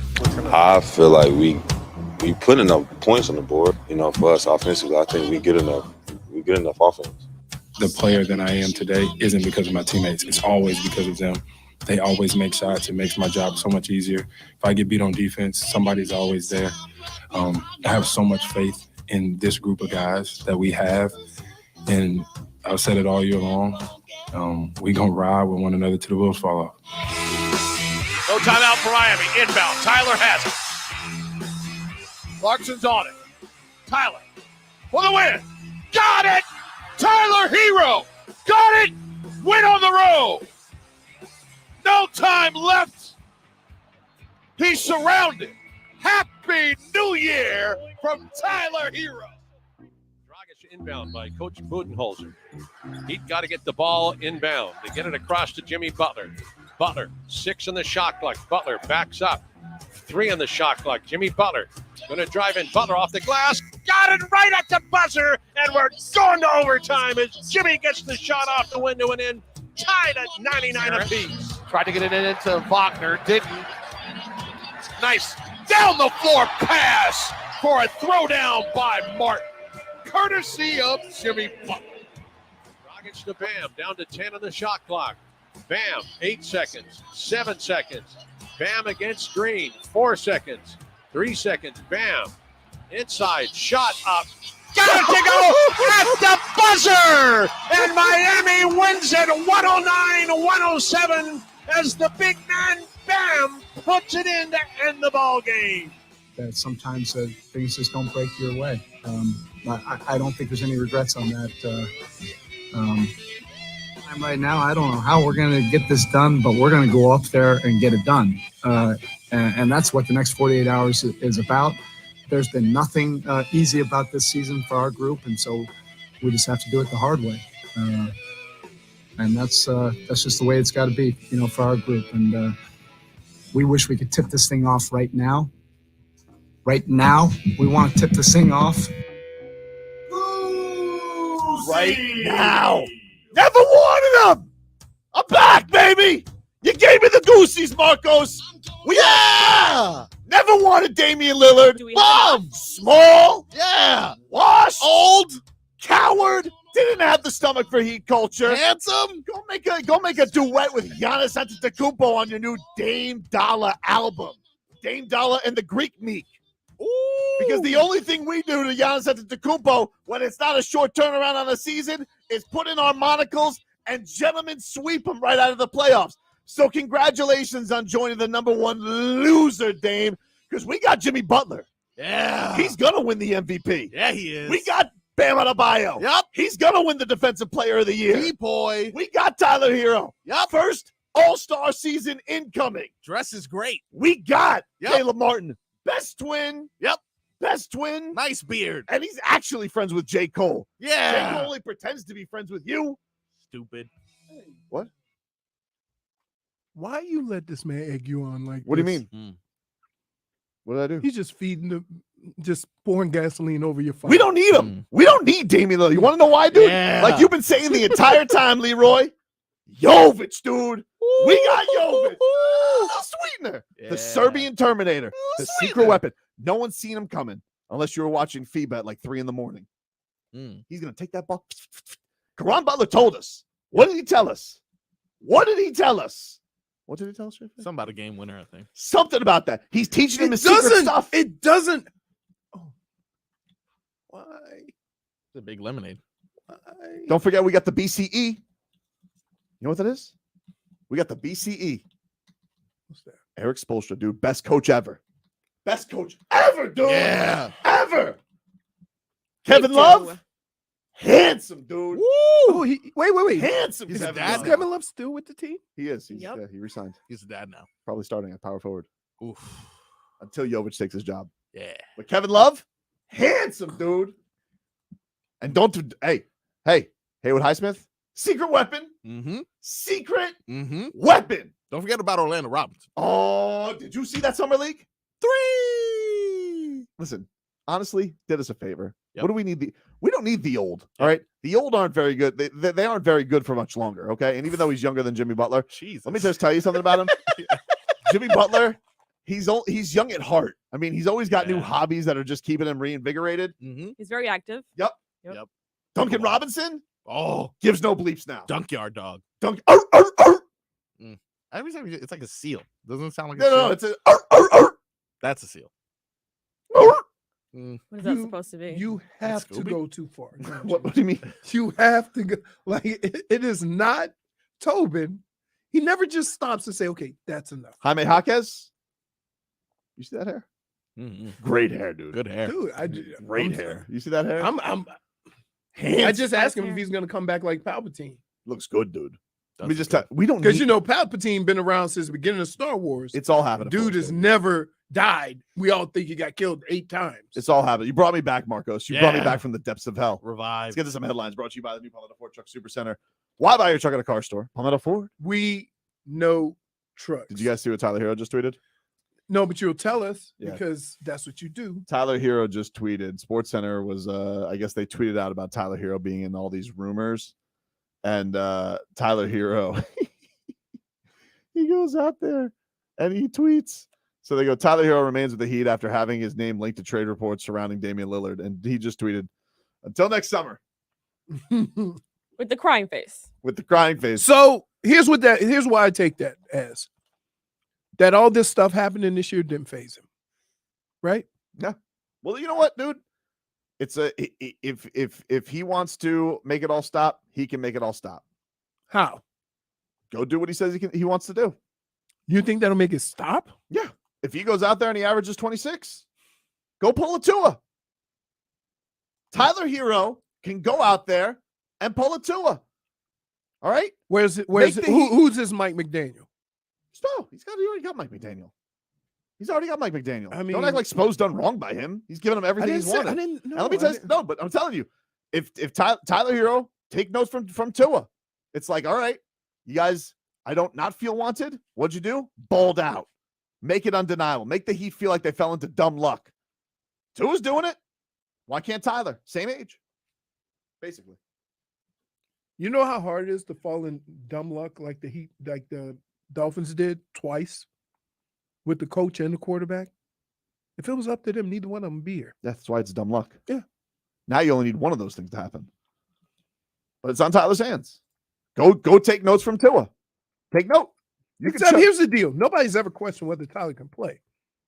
It's really weird. People question plenty. It's really weird that nobody in the NBA finds him. I just retweeted Tyler Herro. The first response was, he doesn't score points when it matters.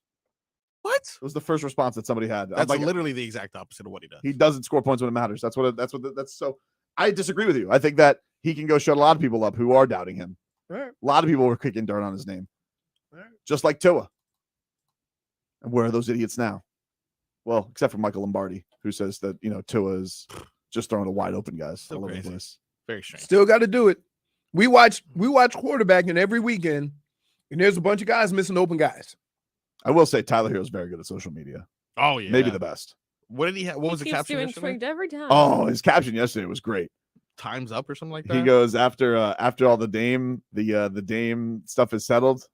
He just puts on Instagram, time's up, or time spent. Time spent. Yeah, well done.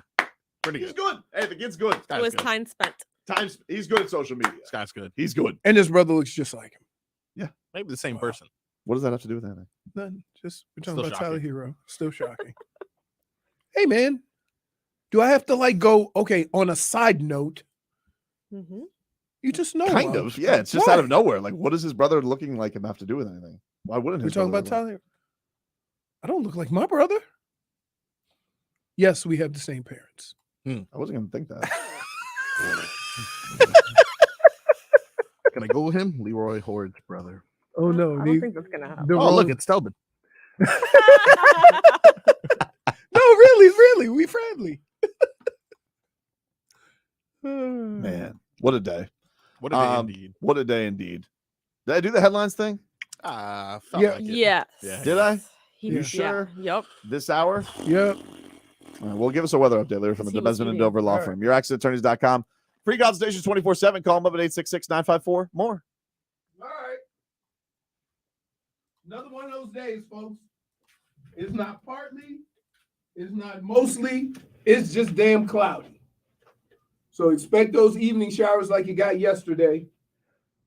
Based on the clouds I'm seeing, the rain's not going to be bad because I don't see any like thunder. You know what I mean? Those bad clouds that look like they bring. Is it for the cold front? Eevee weather? No, I don't know where that. Where the hell is that the thing cold left front? last week? Because Last night it was kind of chilly. Not you don't recall chilly, how? but like That's because we ain't seen the sun in 2 days. That is true, actually. The wind I miss the sun. is light. I miss Dame. 5 to 10 miles an hour. Joe Cronin traded the sun. Coming. Milwaukee. What's it like in Milwaukee today? Coming out of the west.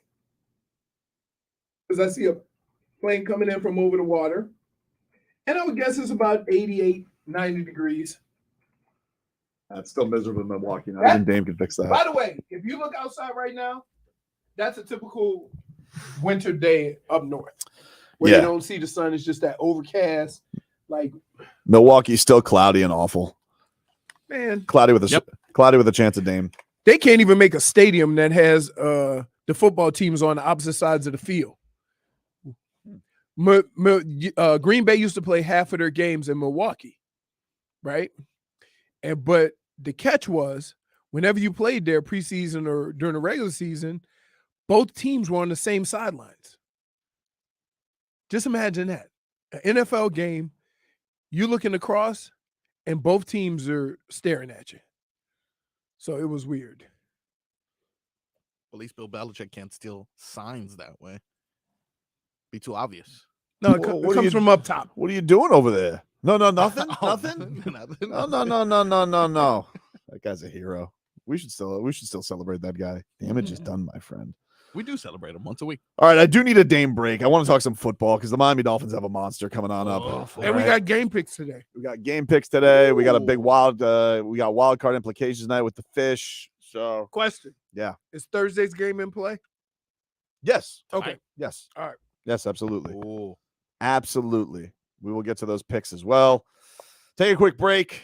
Marcos, this isn't going to be a frog pun, dude. I really appreciate you, cheering me up, dude. That really, it means a lot. Thank you, man. Right. Hello, my sunshine. Hello, my. No. I'm not going to do that. Okay. I am not doing that. I'm not doing that. You put him up to this? No, I'm not doing that. You told him to do I'm this. just, didn't you? I'm not. I really just want to say I want to thank you. You really got me pumped up for Flyler Hero.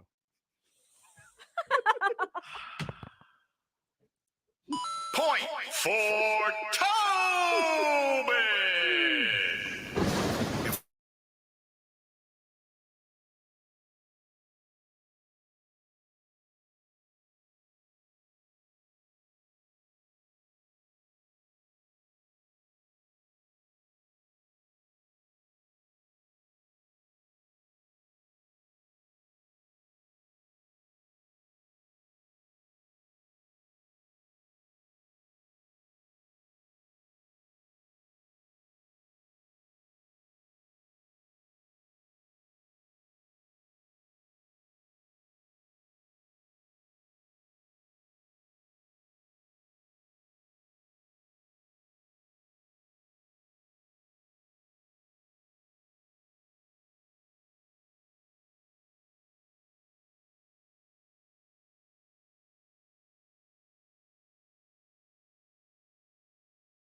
the Steelers 15 minutes of game day uncensored. Let's go! Sponsored by South Florida Lexus Dealers. Experience amazing. All right. Welcome back. Tobin and Leroy here with you.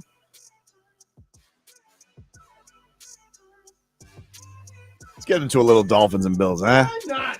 Why not? It's a big one coming up this weekend. Dolphins, Bills. How fired up are you?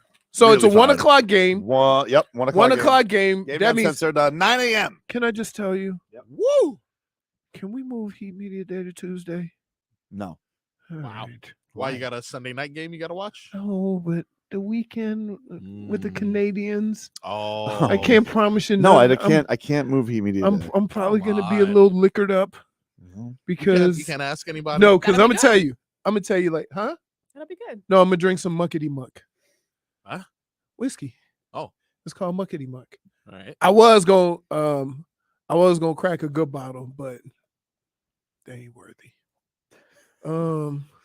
So here's the deal. After 3 drinks, I can understand French. After 5, I can even start speaking it. So that's where I'll be. I need video of this. Yeah, I need proof. Of what? Of you speaking We'll French. believe it Really? when we see Yeah. it. Parlez-vous français? Not No, that I no, don't no. believe you. I just want to see it. No.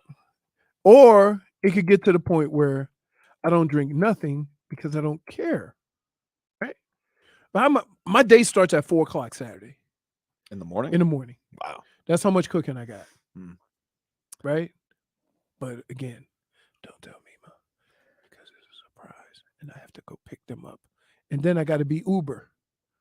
I got to go pick them up from the airport after they get through customs. And then they want to go to the liquor store. Whoa. Right? Because, yeah, like. You seem already exhausted. That being said, I am can't Very move Heat Media Day. So far, I've had to pressure clean the back. By the way, I got rid of my gas pressure cleaner, and I got an electric one. 3 times, it doesn't work. I pushed the little thing, it goes. Eh. So something's wrong. So I might have to go rent one to finish cleaning the back. Wow. Right? Yeah, man. A lot of work. It's not a lot of work. Like, I know how to get you right. how to get me right? Mike McDaniel talking about the Bills and Dolphins. Oh, I could take or I could take a nap. That'll get you right. The old like naps. He's a snacker. I'm a napper. Gotta check your pulse, Leroy. Hey, Please, actually, check his pulse. Hey, I'm telling you, they asked me if how's my breathing because my heart rate was like 50. Mm-hmm. They go, hey, are you okay? I'm like, no, that's normal. All right, make me feel better. Mike McDaniel. You know, I think division opponents, and like, you know, you have what's been really, I don't know, probably under talked about is an opponent of this caliber coming off 9 sack, 5 turnover day. If you need to be motivated for a game like this, check your pulse, or maybe consider a career adjustment. Wow. Damn. Wow. Oh, we do have another cold front. Bro, you're doing the thing right now. No, I'm not. You're- I heard Mike McDaniel. Make you feel good. No. I heard it. I came. No. Hold on one second. Let me just rein you in here for a second. I wanted to talk some Dolphins Bills. Yeah, let's go. Nope. We haven't. No. It hasn't been. Let's go, because it's been. You're gonna talk French. Mima's trip to the liquor store. Your gas pressure washer doesn't work. I play Mike McDaniel. Oh, look, the cold front. That's true. So it hasn't been. Let's go. That's a play-by-play. Are you squirrely from all the Chick-fil-A? Like, what is I didn't going even- on here? No, I'm ready. I'm Okay. ready. That's I was listening to Mike McDaniel And but usually you used to say, like, what's he talking about? You know? because I almost dozed off. I felt like somebody shot me with your tranquilizer gun. Interesting. Well, I get what I get what he's saying. Look, I'm not this guy. Mhm. I'm not the guy week 4 talk about how big this game is. But you have an opportunity to take a commanding lead in the division. Huge. And so be it, it's game 4, right? And it usually doesn't happen this early. Right. You can have a 2-game lead on everybody after 4 weeks. Huge. So there's an opportunity there. Here's Tua. This is Tua on starting 3-0, which he's not, that crazy about.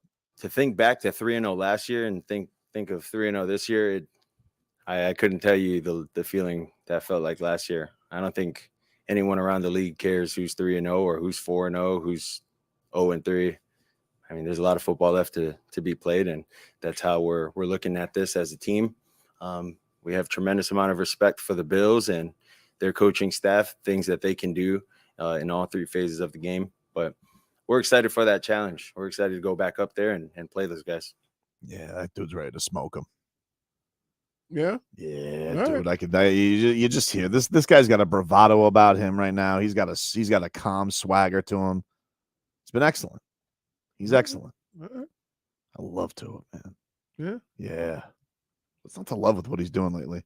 You want to hear him talk about that dope that they have taking snaps for Buffalo? Oh, Josh Allen. Yeah, I mean, I've talked to Josh a couple of times. Stuff. I mean, he's a great guy. Josh is huge. Josh is big. But yeah, I mean, he has a strong arm. He's solidified himself in the league, pretty early on in his career. And I got a lot of respect for the way he plays the game and how he operates with those guys on that side of the ball. But yeah, I got a lot of respect for Josh. When he says operates with those guys on the side of the ball, he means sometimes giving the ball to us and also having his receivers yell at him. Yeah, I've talked to Josh. For a quarterback of, and here's what for quarterback of his stature, doesn't it seem like if you get after him, he'll lose his poise? I mean, he really seemed bothered. They're a big front running team. Like, it does feel like if you have any pushback on them, right, then they get a little bit. They get frazzled. You know what? That's not really an uncommon thing, right? If you're so used to playing a certain way and never having to play in those tough, tight games, then when it presents itself, you're taken aback. But not Tua, dude. Tua, you give him adversity and he takes that like a staring contest. There's nobody who's had more adversity than Tua. No, nobody's had more adversity. That's not why, in the last 5 years. Yeah, go. He don't blink. He don't blink, dude. He don't blink. He turns all adversity into a staring contest. What are you doing? He don't blink. I mean, Daddy loves you guys. We've already established that. Exactly. How's that any different than me going cold front? Yeah, it's different. No, it's not. I'm talking about Tua. You were talking about weather. Because if you were going to talk about Tua, you could say, "Oh, look, there's a cold front coming in. It's going to be Tua frosting the Bills' ass." Ooh, that would have been talking the game. Yeah, maybe he was leading to that. What's that? It's unseasonably cold. It's Tua's cold front here to frost your ass, Bills. You know what the great thing is? They don't have to go to Buffalo in December and January. Yeah, I know. I actually saw some people being like, "Oh, the Bills should be upset about it." I'm like, you guys realize the Bills did nothing but bitch about how hot it was down here, right? Right. Like, I don't want to hear a peep from Bills fans about when this game is. All right. You got your little wish. You got your game early, so you're not going to melt down here. The Dolphins get their game in December. Not a peep, Bills fans. Not a peep. Obviously, we got to hear Mike McDaniel get deep about the Dolphins right now, okay? Because he says it's a misnomer that they're just fast. It's more The talent is awesome, but what you're seeing are guys that are playing team football as football players. Team. And team. Because their teammates are as invested as they are, or their skill sets are able to be featured.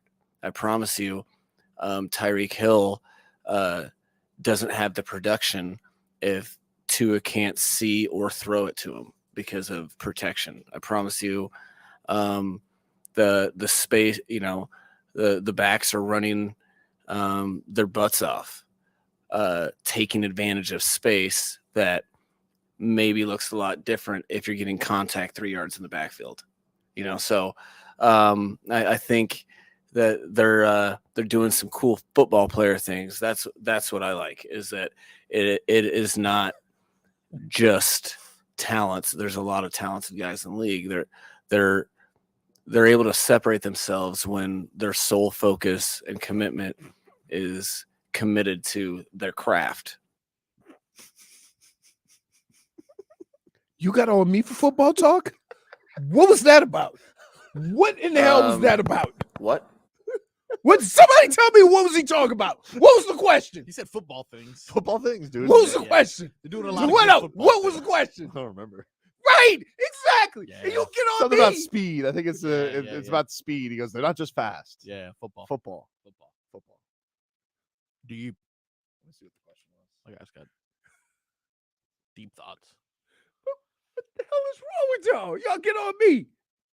No. That was deep, dude. That was you just real didn't deep. get it. Yep. Baldy would have got it. Baldy. Somebody said, whatever Mike McDaniel just said, I completely agree. That's kind of how it is, right? That's kind of how it is, because you like him so much that you just shake your head yes. Yep. Like you don't remember the movie The Untouchables when the guy got batted over the head with the bat? No, I don't. Team. Untouchables movie. Now I gotta look it up. Yeah. I like when football players do football things, though, in fairness. I mean, if he was doing basketball things, he wouldn't be playing football, right? True. So is it safe to make the assumption that everybody on the field is doing football things? Or is that just too much? Sometimes I don't know if Jason Sanders is doing football things. Sometimes I'm thinking, where's he a kicking lot from? of people think that kicking isn't a football thing. Fair enough. Right? Soccer style, right? It's not even called kicking. It's called soccer style, right? Now it's the norm. When I was a kid, if you tried to kick soccer style, they wouldn't let you kick. You had to go Ludo Grosso on it. Ooh. Put on that shoe. What was his name? Huh? Luda Grow? Lou Yeah. Groza. Lou Groza. It was basically being asked about, was this... You still looking for the question? I found it. Now, that By the way, itself that was only half the answer, by the way. You cut it? Yeah. And you got on me. We would have both been in concussion protocol if we listened to that whole answer. I think it was 4 minutes long. What? No. How long was that cut? 4 minutes? It was like 1 minute and 10 seconds. And so it was like at least 2.5. Jesus. But he was just basically being asked, was it a concentrated effort to make this the fastest team ever? That was his answer. Is that a Barry question? I don't remember. No, it's only one part. Might have been a Beasley question. Yeah. So you just got on me for talking about a cold front that's hanging over Football. us, right? For that answer right there. Football. Yeah, that cold Really? front's fake, dude. Right. Football. I mean, it might as well be. Not even coming. Take a quick break. Back after this.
All right, welcome back. Tobin and Leroy. Take you up until 2 here on the show. You all right, buddy? I'm losing some of my blackness. What? What'd you forget? Let me explain something to you. Got cocoa butter? No. Sorry. You were searching in your bag. You just forgot. You went from dude. Just want to know. What is it? 0 to 100, right, frog boy. Right next to my watermelon. No. Come on, dude. No. But if you have any watermelon, No. I'll take some. Let me tell you something. Like, so check this out. Yes. Black people that know what I'm talking about. What? You have an uncle come to the house, grandpa, he eat food. He always have a toothpick somewhere. Yep. Yeah. Let me tell you something. When I was your age. So I don't know why as you get older, your teeth catch more food than it actually breaks down. Yeah. Flavor savers. I feel like I got Bart Simpson mouth. With the teeth looking like this. Yeah. Yeah. Tyler Herro's still on Twitter. Oh, still going. What, Huh? still going? He's still going. Oh, thanks for joining us, JP. Appreciate it. The alarm didn't work. I'm like, Tobin's a fraud. What, for I what? apologize. Sometimes Mike has a What voice you of his should own. do is put lashing out. I didn't not do lashing anything. out. Lashing out. I'm not lashing out. Seems like I've had You are. legitimate questions. Tyler Herro's tweeted out, in all seriousness, as a kid from Milwaukee, I'm grabbing me a Dame jersey. Which is just He's got to wear the jersey on Monday. That's funny.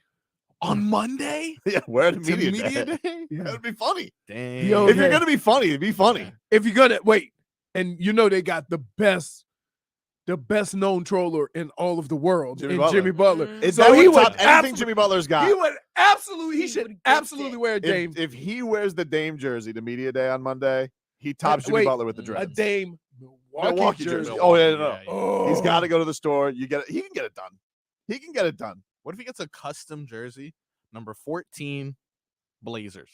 You think that'd be something? or he should just start wearing his jersey, his name on different uniforms. Just have him. Almost got traded here. That would be funny. Just Almost got traded do here. the walking Photoshop. Yeah. Like if he does a Photoshop of Spurs and Jazz and that would be funny. Let's talk to our guy RVA Richie. What's up, man? Tobin.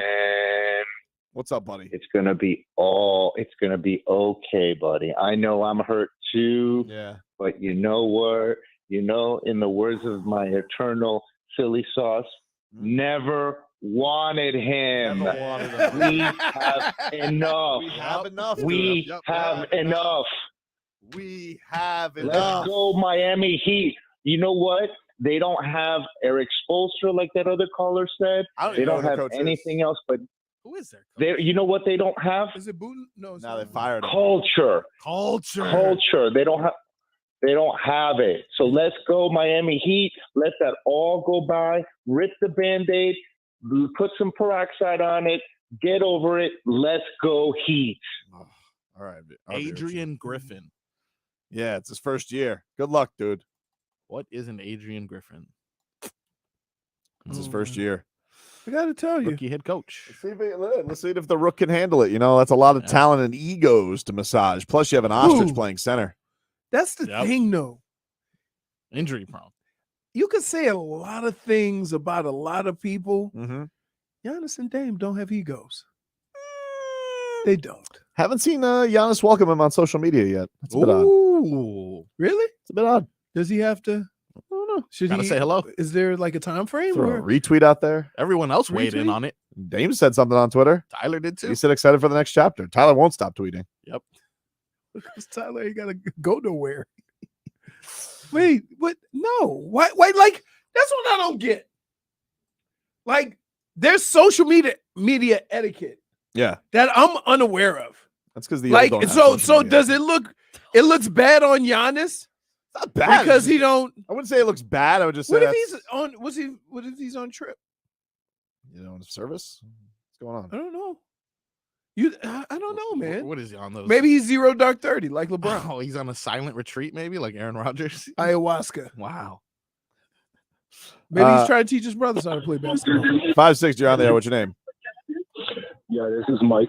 What's up, Mike? I just want to run a couple things real quick, man. The whole thing that you guys have pumped up and made this whole thing about Lillard and everything that you all have said, to come back and how you guys are flipping it, it is kind of funny. But as a Heat fan, the type of Heat fans that you guys are, where you guys are whining, bitching, and complaining, some of us that are like myself, we actually laugh at you guys all because you guys get so hyped up with the BS. Hey, Michael, who are the friends that you're laughing with, and what are you laughing about? I'd love to know. Tell us the jokes. What am I laughing Yeah, about? tell us the jokes, funny guy.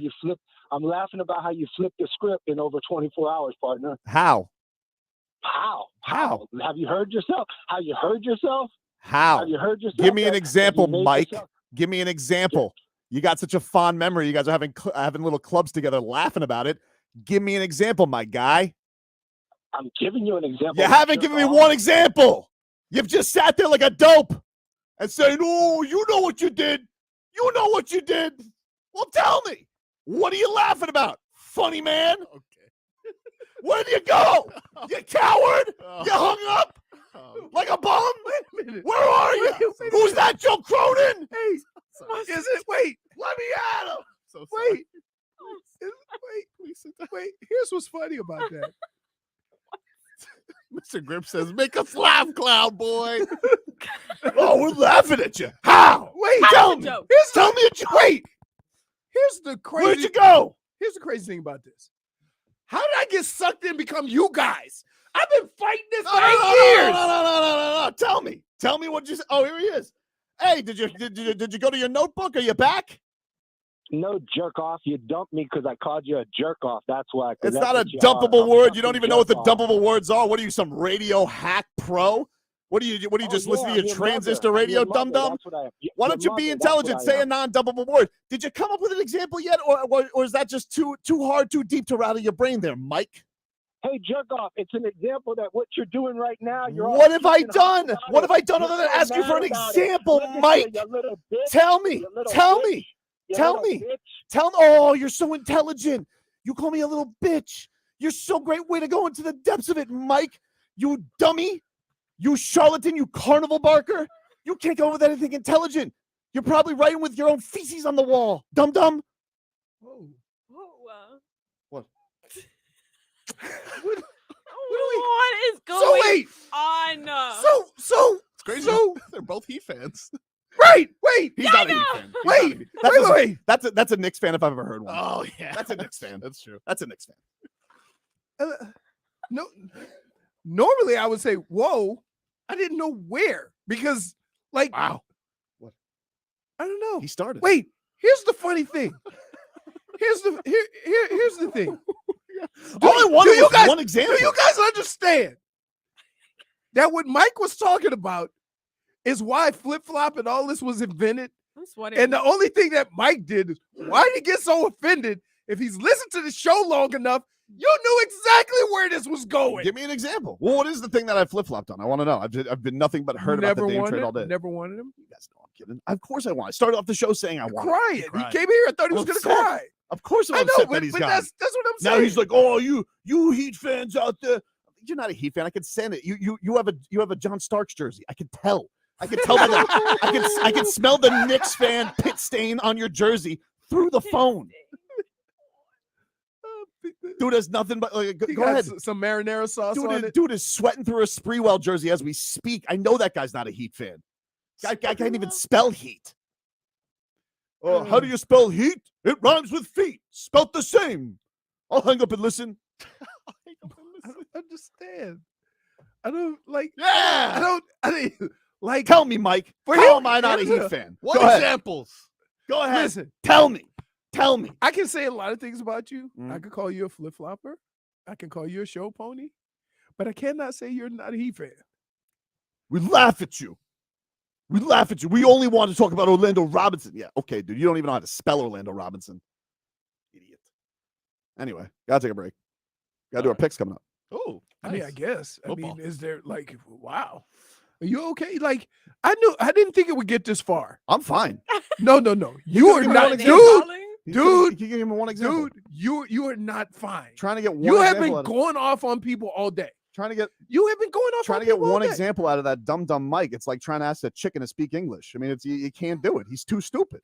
He's a stupid man. A stupid man who he can't even give you one example because his memory is so frazzled. Wait, you know how Marcos knows this. You know when how was the last? How many drinks did you have when you asked the chicken to speak English? Because it sounds like something you kicked the tires on before. Take a break. Back up to this. WQAM broadcasting live from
On 560 WQAM.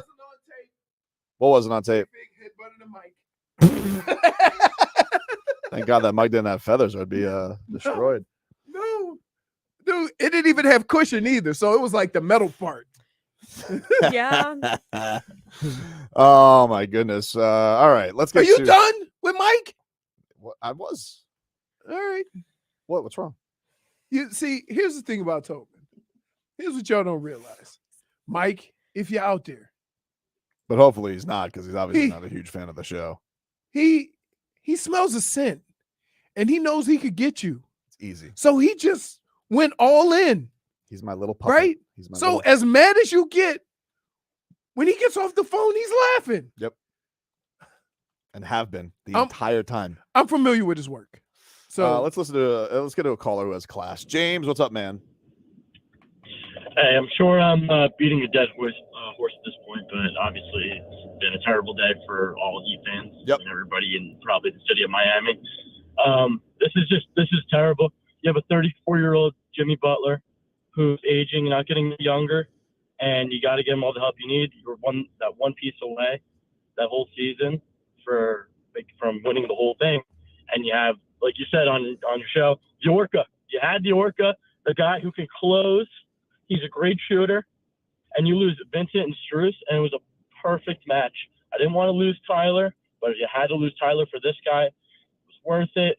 And whoever else you had to lose, but unfortunately, your window of opportunity is pretty much closed at this point. There's no shot Jimmy gets a ring now with how teams are, and everyone's better than us in the Eastern Conference. I don't agree with that. I agree that the Bucks are probably right now better because they probably have the best duo. Those guys are great, but I don't think that you could say everybody's better. I don't fear the Celtics. I don't fear the Sixers. I don't fear the Cavaliers, and I don't fear the Knicks. The Bucks are going to be a hell of a series. It always is. Here's the problem. The problem isn't that you didn't get Dame and maybe they're better than you. That's not the problem. The Heat always find a way to compete and be in the mix at the end. Problem is they're trying to win a championship. Okay? And try to secure that. And it's the last thing Jimmy's gotten as close as you can get. And but that's what this move was. Right? Yeah. That fell through. And I'm not saying they can't do it, because I do believe that in order for the Heat to win moving forward in the relatively near future, they're going to have to start trusting young guys and getting them ready to play. And something they don't do. No. And you're going to have to. They need Jovic Jaquez to be something this year. And and we don't know. Just think about this. You have Jovic, Jaquez, Tyler, and Bam. Okay? Pretty young guys. You got some other guys right there. But those guys have proven they can play. That's going to have to be, and look, Jimmy's your man, and you got some other help. But if you look at those young guys right there, the length that they have, it's time to start getting these guys up to speed and stop playing the young basketball thing. They're going to start Kevin Love, but I hope it's like almost like token start. Like give him his they were doing that at the end of last year. Give him his run, but it should be Jovic being by Bam all year. Like if you're going to do anything, if he's ready for it. I mean, like, but you got to make it. Isn't that your job? I need to like, isn't that the organization's job to get him ready? Yeah, and I feel like they used their last year. Good. You beefed him up. He got in some heated competition in the summer, which was great for him. But I need that guy to contribute. Right. I need him to. Right. Like he contributed 5 minutes, 11 points, and 4 assists or something like that. Yep. What? Let's get some headlines brought to you by the new Palmetto Ford Truck Supercenter. Why buy your truck at a car store? Palmetto Ford. We know trucks. Marlins will go for the series win today. They will take on the New York Mets at 7:10. Jesus Lazardo is on the hill. Marlins tied right now in that last wild card spot with the Cubs. They have the tiebreaker with the Cubs, but this is obviously imploding, by the way. Dude. The Fish need one. Let's get this one today. Jesus Lazardo, you wanted this as a kid, man. You wanted this as a kid. Local kid. Carry the Marlins to the wild card, Jesus. Big one today coming on up. Dolphins got some news out of practice. Big news. Jaylen Waddle officially has cleared concussion protocol. Nice. He is out of protocol, back at practice. Connor Williams, Oh, back at practice. okay. And Teron Armstead is back practicing today after his his rest day. Here, Oh, right. nice. Let's get used to this, folks. Teron Armstead has not practiced on Wednesday in 2 years. Why all of a sudden we acting like it's a big deal? He don't practice on Wednesday. He practices on Thursday, gets some work in on Friday, game time. He been doing this for 2 years. Stop acting, oh, what's wrong with him this time? Nothing. Also, Jaelen Philips.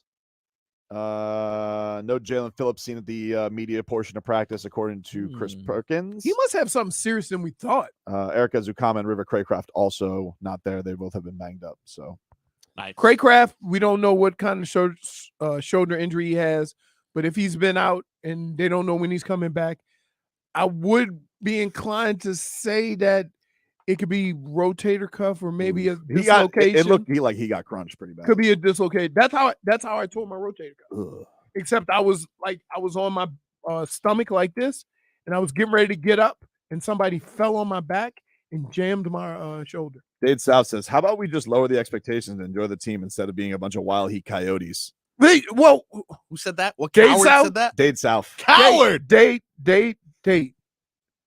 You're our guy. Lower expectations. We broke bread together. Hmm. Okay.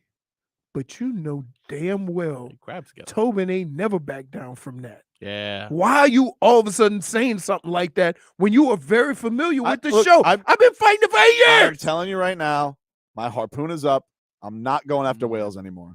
You I'm lie. not until You Anthony lie. Edwards. Until Anthony Huh. Edwards.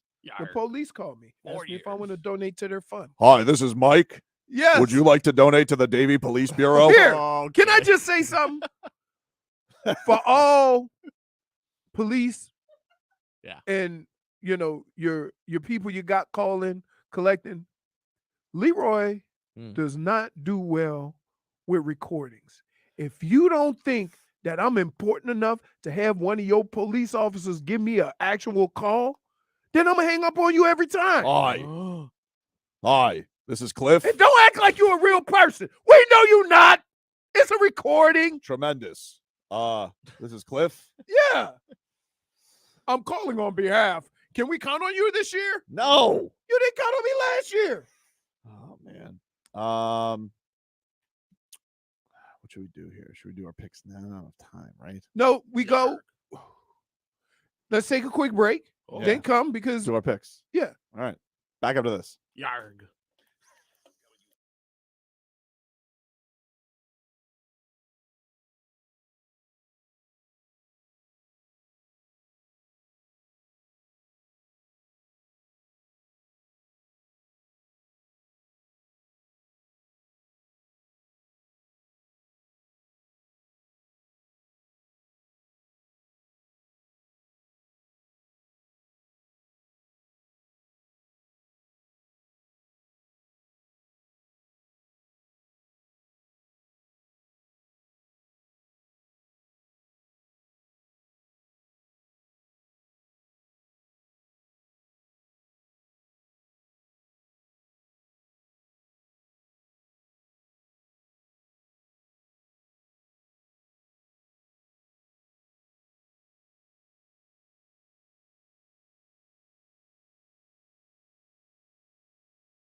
All right, welcome back.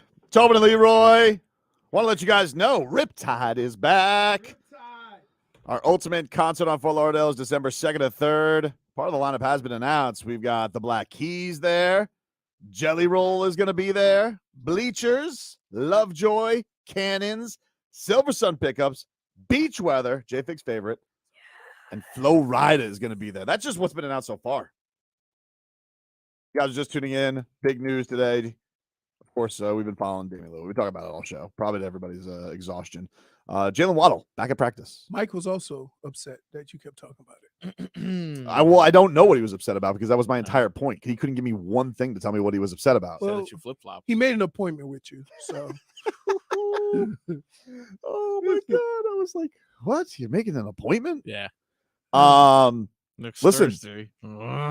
I'm open there to why I order at the 30th. How about that? Man. All right. Leroy. All right, hold on. Time out. Are you ready? I'm ready. Wait, so we go because Leroy's out tomorrow, so we gotta should do go our worst picks. to first. Also, you're giving me first pick. Yeah, worst to first. That's how you make it. Give everybody a chance. All right, so it'll go me, Marcos, Leroy. Then me. What? I'm not in first still? You never were in first. Oh, but like I had a good week. That doesn't count. Yeah, that's not how that works. Let me get my gambling terms ready. All right, here we go. I will go first. Let me guess. I'm going to take the Miami Dolphins. Plus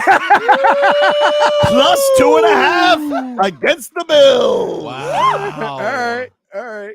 Go ahead, Marcos. And you have to pick two extra ones. And tonight's game I is think in actually play. there's only one behind us. One. Nice. So one this week, Yeah. but tonight's game is in play. Okay, tonight's game being in play, I'm going to ignore it completely.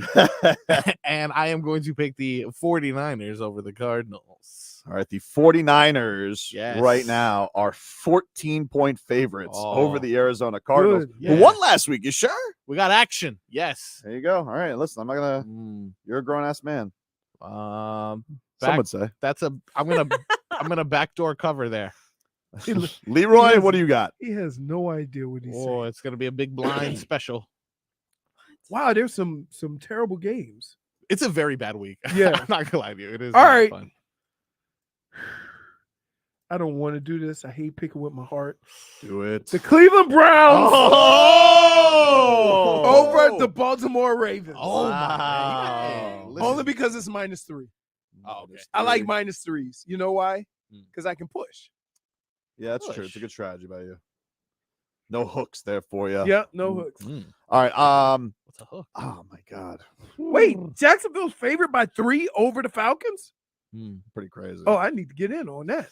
Listen, Jacksonville, I picked them to fail last week. That worked out for me very, very well.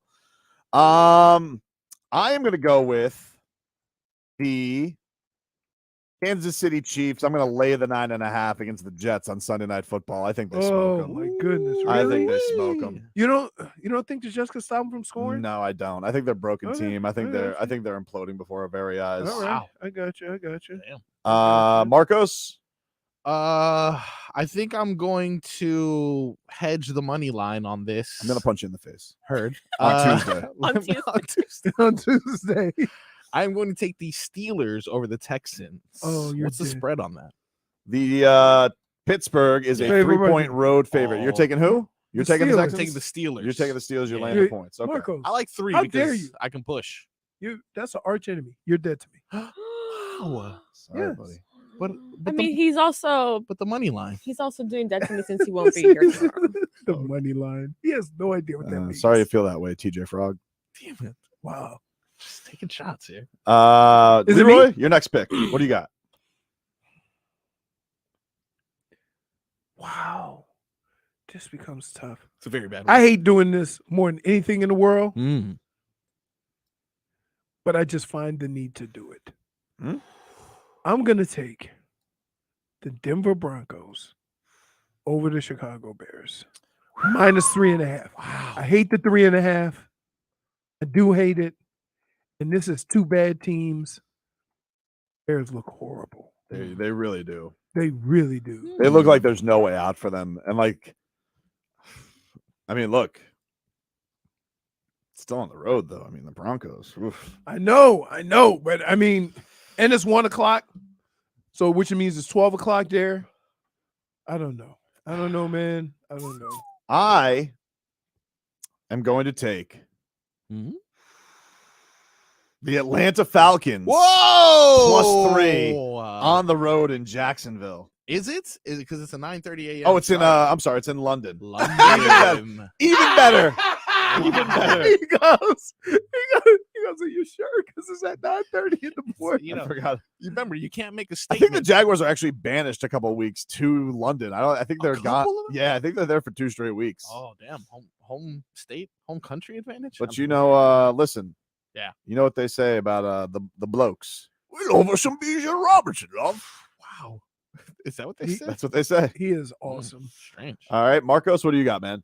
I got the Rams bouncing back against the Colts, and It's a pick 'em? That's a pick. What is it? What does that mean? Straight up, body pick one. Oh, straight up, round robin. Just pick a winner. Can I get the round robin on the Rams? Yes. Thank you. Okay. What's a round robin? Leroy. Not to be confused with the Red Robin. Yum. Nobody has taken. Oh, it's a bad beat. I'm scared of the Bengals and Titans. Ooh, watch out with Joe Burrow, man. I'll take the New Orleans Saints over the Tampa Bay Buccaneers. All right, Leroy's laying 3. Oh, you're laying those? Yeah. Laying them, dude. Laying 3 for the home team is okay. Gently lay them. I'm gonna go with the Kings of the Tush Push. Oh, Eagles. The Philadelphia Eagles. Oh, division matchup. Watch out with A that. little one. nervous. It's a couple big favorites I'm taking, but I think Philly over the Commanders. I think the Commanders are going to get their comeuppance. What's the spread on that? 8 points. Oh, and you're taking the Eagles? More than a touchdown. More than a touchdown. Look at that. All right. Marcos, what do you got, man? Give me your 4th pick. Yes, my 4th pick is going to be. Did anyone mention the Broncos and Bears yet? Yes, Leroy took the Broncos. I was going to say, can I bet for that to make my TV explode? But I guess that is not it. This one's easy peasy lemon squeezy, as the kids say. Let me get the Chiefs over the Jets. Took that already, dude. Is not what I picked. The Seahawks and the Giants is the one that I was going for. Seahawks. Monday Night Football. It's a pick 'em. I got the Seahawks over the Giants. All right. Seahawks, the #1 predator of a frog. Well, damn them. They're good over C. Leroy? Man. We got Chargers and Raiders. We got Cowboys and Patriots. Yeah. Vikings and Panthers. Oh, Got to handicap it. Shut up. Dude. You're trying to squeeze them in there. Oh, man. You know what? I'm going to take the Cowboys over the Patriots. All right, Leroy. Leroy. Fresh off of a laying loss. 6.5. Fresh off the loss. Leroy can't They're at see home. back. They're at home. Taking on McCorkle. Taking on McCorkle. More importantly, that's why. I will take tonight's game. Ooh. I am going to take prime time, quick turnaround. Home team, right? Home team. Yep. I'm taking the home team. That's what I thought. Prime time, quick turnaround. Home time. Home team. Like we had a run, Marcos. Yes. We had a run for almost 2 years. Road team, more than 500 miles, always lost. All right, everybody's up to their last pick. Yes. We have Bengals Titans left. Yeah. Vikings Panthers left. And I think Chargers and Raiders. I think those are our last games. All right. So is it your turn? No, it should be 4, right? No, because we're using Thursday Night Football, so we're gonna have one game left over. Oh, okay. Oh, so then Marco's got to use that one. Yes. Okay. Excellent. So of those that you just mentioned, this one's going to be easy. The Vikings are going to pick up the dub, and they're going to cover the spread. Everything on black. Awesome. There you go. Leroy, what's the last game you want? Chargers, Raiders, or Bengals, Titans? I'm gonna go.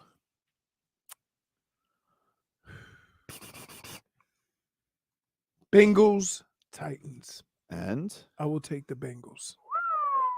Wow. Titans are terrible with the defending the pass. Yeah. Terrible. But what about Joe Burrow's leg? Also terrible. Terrible. No, I just think they're the worst. They can't get after the quarterback, so he's going to have time to throw it. All right, Marcos, you have to pick. Do you want the Chargers laying 5.5, or are you going to take the points and the Raiders? Look, previously this was off the board, but to me it looks like a lock. So my in-game wager, if I'm hedging the hook, would probably be. Why are you like this? No, dude. I'm gonna parlay. Dude, in about 2 seconds, what's the game? You're gonna get the beat down. You want Las Vegas or you want Justin Herbert? I never want Las Vegas, but I also hate Justin Herbert. But I feel like the coach is fighting for his life, so I'm gonna go the Chargers. All right, he is going to take the Chargers. Yes. He's laying 5.5. Those are our picks. I am in last place at 7 and 8, and I need some failures from you guys who continue to get pushes. Yes. As Marcos is 8-5-1, Leroy is 8-5-2. Ooh, look at that. So we'll see what happens. All you have to do is not come in last. The loser, the last place, will have to do the Kyler Murray. Oh, this is the last weekend. Yes. Oh, it is? Yeah. Yeah.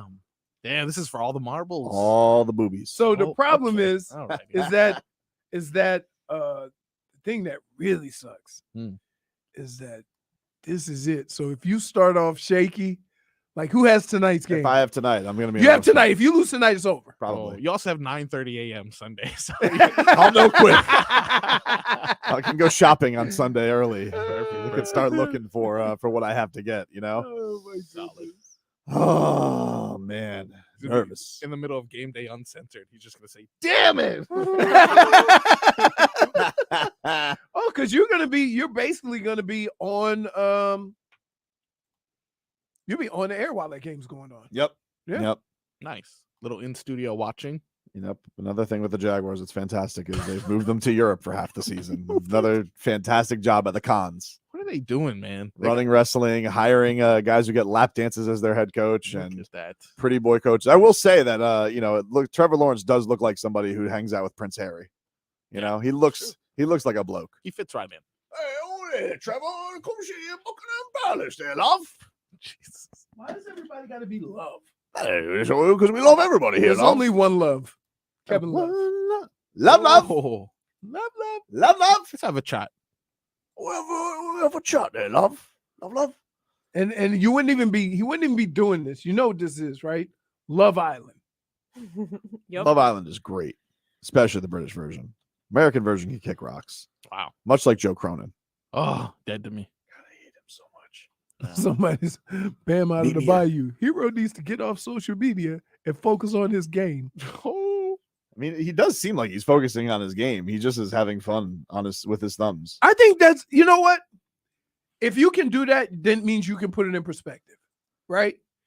That means he ain't getting all butthurt about it, right? No, he's right. Look, it's like Wes said. Like, look, this is gonna be the first year that direct deposit hits. Woof. He's like, life's not so bad. Still in Miami, making what is he making? $29 million this year. But that's what I said last year. Is that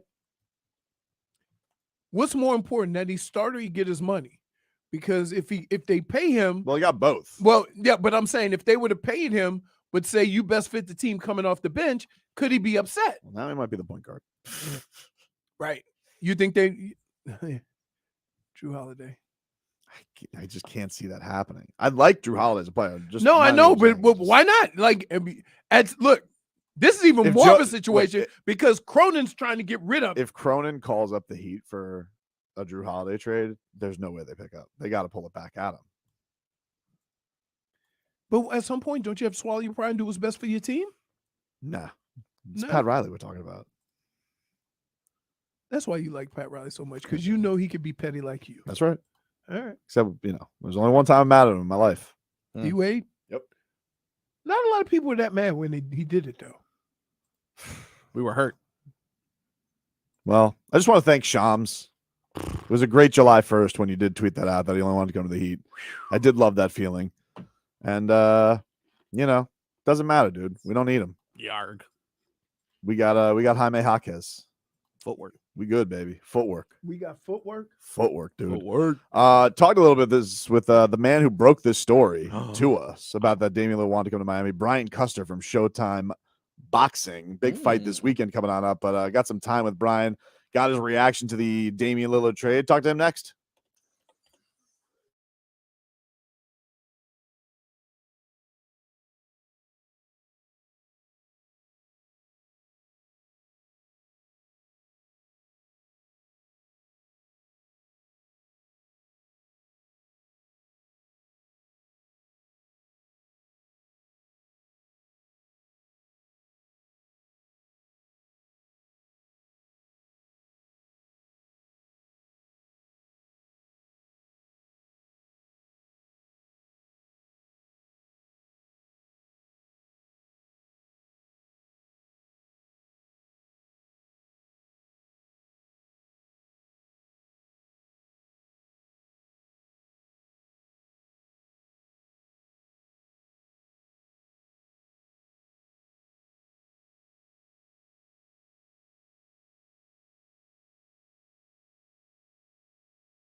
Welcome back in, everybody. Tobin and Leroy here on 560 WQAM, and very excited to talk to our next guest. This man brought us a lot of joy with his fantastic podcast, The Last Stand. Alas, that joy has turned into sadness today with Damian Lillard going to the Milwaukee Bucks. But Brian Custer does a fantastic job. You guys can see him on Showtime Boxing this upcoming Saturday. It is a fantastic pay-per-view between Canelo Alvarez and Jermell Charlo. Brian, thanks so much for the time, man. Really appreciate it. Be appreciated, man. I'm sorry about that. Listen, Dame told me he wanted to be in Miami. His team wanted to get it there. Apparently just, talking to, some of the people and especially his reps that Miami really didn't make a big push to go get it. And well, I should say that it was more of Portland really not wanting to facilitate getting him to Miami because they kind of didn't like the way Dame came out publicly and said, this is where I want to go. This is where you need to send me. And so they were like, okay, well, you know what? We will dictate where you're going to go, that kind of thing. It's so crazy to me, Brian, and we'll get into the fight in just a bit, but like you have him on. He's one of the classiest guys in the league, right? Done so right by that city. And you would think, like, if anybody, with everybody getting to go where they want to go, if anybody should get to go where they want to go, it's Damian Lillard. And then I see what they get, and it feels to me the only people who won in this deal was Milwaukee. Yeah, you're right about that, because if you remember what Giannis had been saying all summer long is that I want to play for a team that is just as dedicated to winning as I am. And now, I mean, they pull the trigger, get rid of their point guard, and then bring in Dame. Look, they can win a championship not only this year, but the next couple of years if those guys stay healthy. And I feel bad for Miami because that's where Dame wanted to go. But I think Dame looks at it now like, okay, at least I'm on a squad where I can win a championship, and that's the ultimate thing. Yeah, I mean, listen, it's a great, if you're going to go to a city you don't want to go to, he's a great teammate to get paired with. When you did that interview with him, did he know that was coming, that you were going to ask something like that? Because it was such a bombshell that he threw out there that Miami, it came out so quick that Miami was the team that he wanted to go to. Did he know you were going to hit him with that? No, he didn't know it. Didn't know it at all. I just felt like, I got to talk to him about leaving. At what point do you want to leave, and where would you want to go? And so, that was just my take on it. I was surprised that he was as honest as he was about it, and he talked about his affinity not only with Bam, but he talked long. Even after he was done, he talked a lot about how good for he talked about him and Bam talked like every day, and that was really one of his guys, that he liked Jimmy a lot. So he didn't know, but he was very honest about it. And that if he had to go somewhere else, it would probably be like Brooklyn, because he was friends with Mikal Bridges. But yeah, I'm as surprised as you are that Milwaukee went ahead and did it, but not as surprised considering the way Giannis was so vocal about wanting to be on a team that could win it all. And I think when Milwaukee heard that, they said, okay, we got to be all in. This fight coming up this week, Jermell Charlo, I think when this first was announced, everybody, it felt like it was going to be Maul for the longest time. And then Jermell kind of swung everybody on the build-up to this fight. He's had a lot of great tests in his career. When he's had adversity, he's usually bounced back and avenged it. But Canelo's a different stage. How much do you think Jermell is ready for a test like Canelo? Listen, I'll be honest with you, if it's going to be a Charlo, it should be Mel as opposed to Maul. Mel has been battle tested. He has had, without question, the better resume than his brother. He's undisputed champion. He is got knockout power now. He's a great boxer. And if you're Jermell Charlo, if you adhere to those edicts, I'm going to box Canelo Alvarez. I'm not going to sit there and slug with this guy, but I'm going to box him. And if I box and I can catch him, then yeah, I can hurt him as well. But I think that's what Jermell Charlo's got to do. But you've got to be disciplined to do it all the rounds. If you get into a fight or where you get tagged and all of a sudden you hear the crowd and you're like, okay, I want to get my get back, and you stand in front of there, that could be trouble. Yeah, that's the thing that I'm curious about him, because he does, for where he's been, he's a strong guy. He can be a dynamic puncher. And I do wonder about him come up in weight like that. And the atmosphere is got to be different for him. What's his vibe been like this week when you see him around? Has he handled being in the biggest fight of his life? Has he handled that okay? Yeah, I think he's been really respectful. You haven't seen the kind of let's say arrogant Charlo that you've seen in the past. He's been very respectful of Canelo. We did the final press conference today, and you heard Canelo say, "Hey, look, this guy called me out. This guy doesn't really respect my boxing skills. You're gonna respect him Saturday night." And then Charlo kind of got reverted to the old Charlo and said, "Oh, you're gonna respect mine on Saturday night as well." And Canelo made a big point to say, guys call me out all the time, and then they get into the ring and they see the atmosphere and they see the moment and they realize it's different. And that's what you're gonna find out. It's different. And hey, Mel came right back at him. He said, "Well, you're gonna find out that you're in the ring with a lion." So I think it's gonna be really good, man, because you got two prideful fighters who are looking to make some history on Saturday night. There's nothing like going to a huge fight. When Leroy and I were out there for Crawford Spence, I mean, like you get the goosies as soon as you walk in. It's amazing. We had Canelo down here when the pandemic was going on. Miami was like the only place that would do fights. Yeah. But from your perspective, like, what is the atmosphere like for a Canelo fight? Like, is there any different from it? On another level. What's it like? It's on another level. I mean, put it like this: we did the press conference, and in Mexico, it is being broadcast. It was being broadcast live on 3 different networks. Even the fight, 3 of the biggest Mexican networks are going to broadcast the fight. I mean, it is just this is a world. This is a guy who transcends boxing. And if you know anything, about New York City, I mean, you can walk through Times Square and be the biggest star in the world, and New Yorkers don't care about you. When we did the press tour and Canelo walked outside, man, there was droves of people that came running from Times Square to mob this guy when he was trying to get into his car, and the security team had to push the people back. That is a guy who is the face of boxing and on another level because he transcends the sport. The guy who's standing kind of in the outside of all this is Terrence Crawford, and out of that fight, like, it was so cool for him to have that moment because it was kind of like, if you knew, you knew, but now it's undeniable now after you had that performance. And everybody wants to know, like, he's crazy enough to say, I want to jump up 3 weight classes to fight Canelo. He's got the personal grudge with Charlo.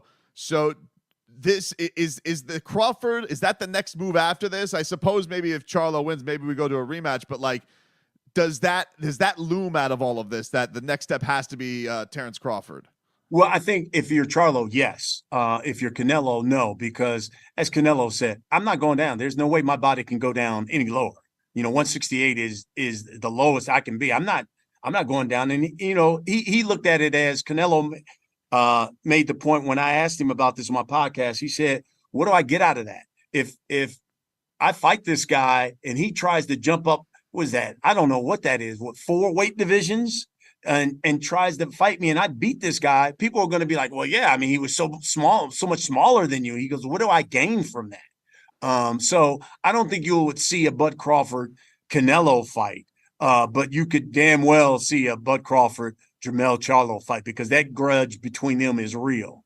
Yeah, that's the great thing about it is, it's great to have a roadmap on all this stuff. There have really been a lot of fantastic fights this year, especially on Showtime. You guys with the Garcia thing. Listen, for Canelo, a lot of people want to see Benavidez next. He's a monster. It is true. Like, he's kind of lurking out there. And him versus who the hell? Boo-Boo? Demetrius Andrade. That's a great Demetrius fight. Andrade. The weekend of Thanksgiving. I'm going to give it to you first. We haven't even announced it. I'm giving it to you. Demetrius Andrade, David Benavidez, San Antonio, the weekend of Thanksgiving. I gotta tell you, that's a really big clash of styles. Like those, you're talking about. Boo Boo's one of the slickest guys out there, and David Benavidez just never stops. That's really exciting, Brian. Before we get you out of here, Brian, and you do is there a thing during fight week, the thing that you're looking forward to most this week? Is it the last stare down at the weigh-in? Is it the walkout? Like, what is the thing that you get most excited about with this pay-per-view event coming up?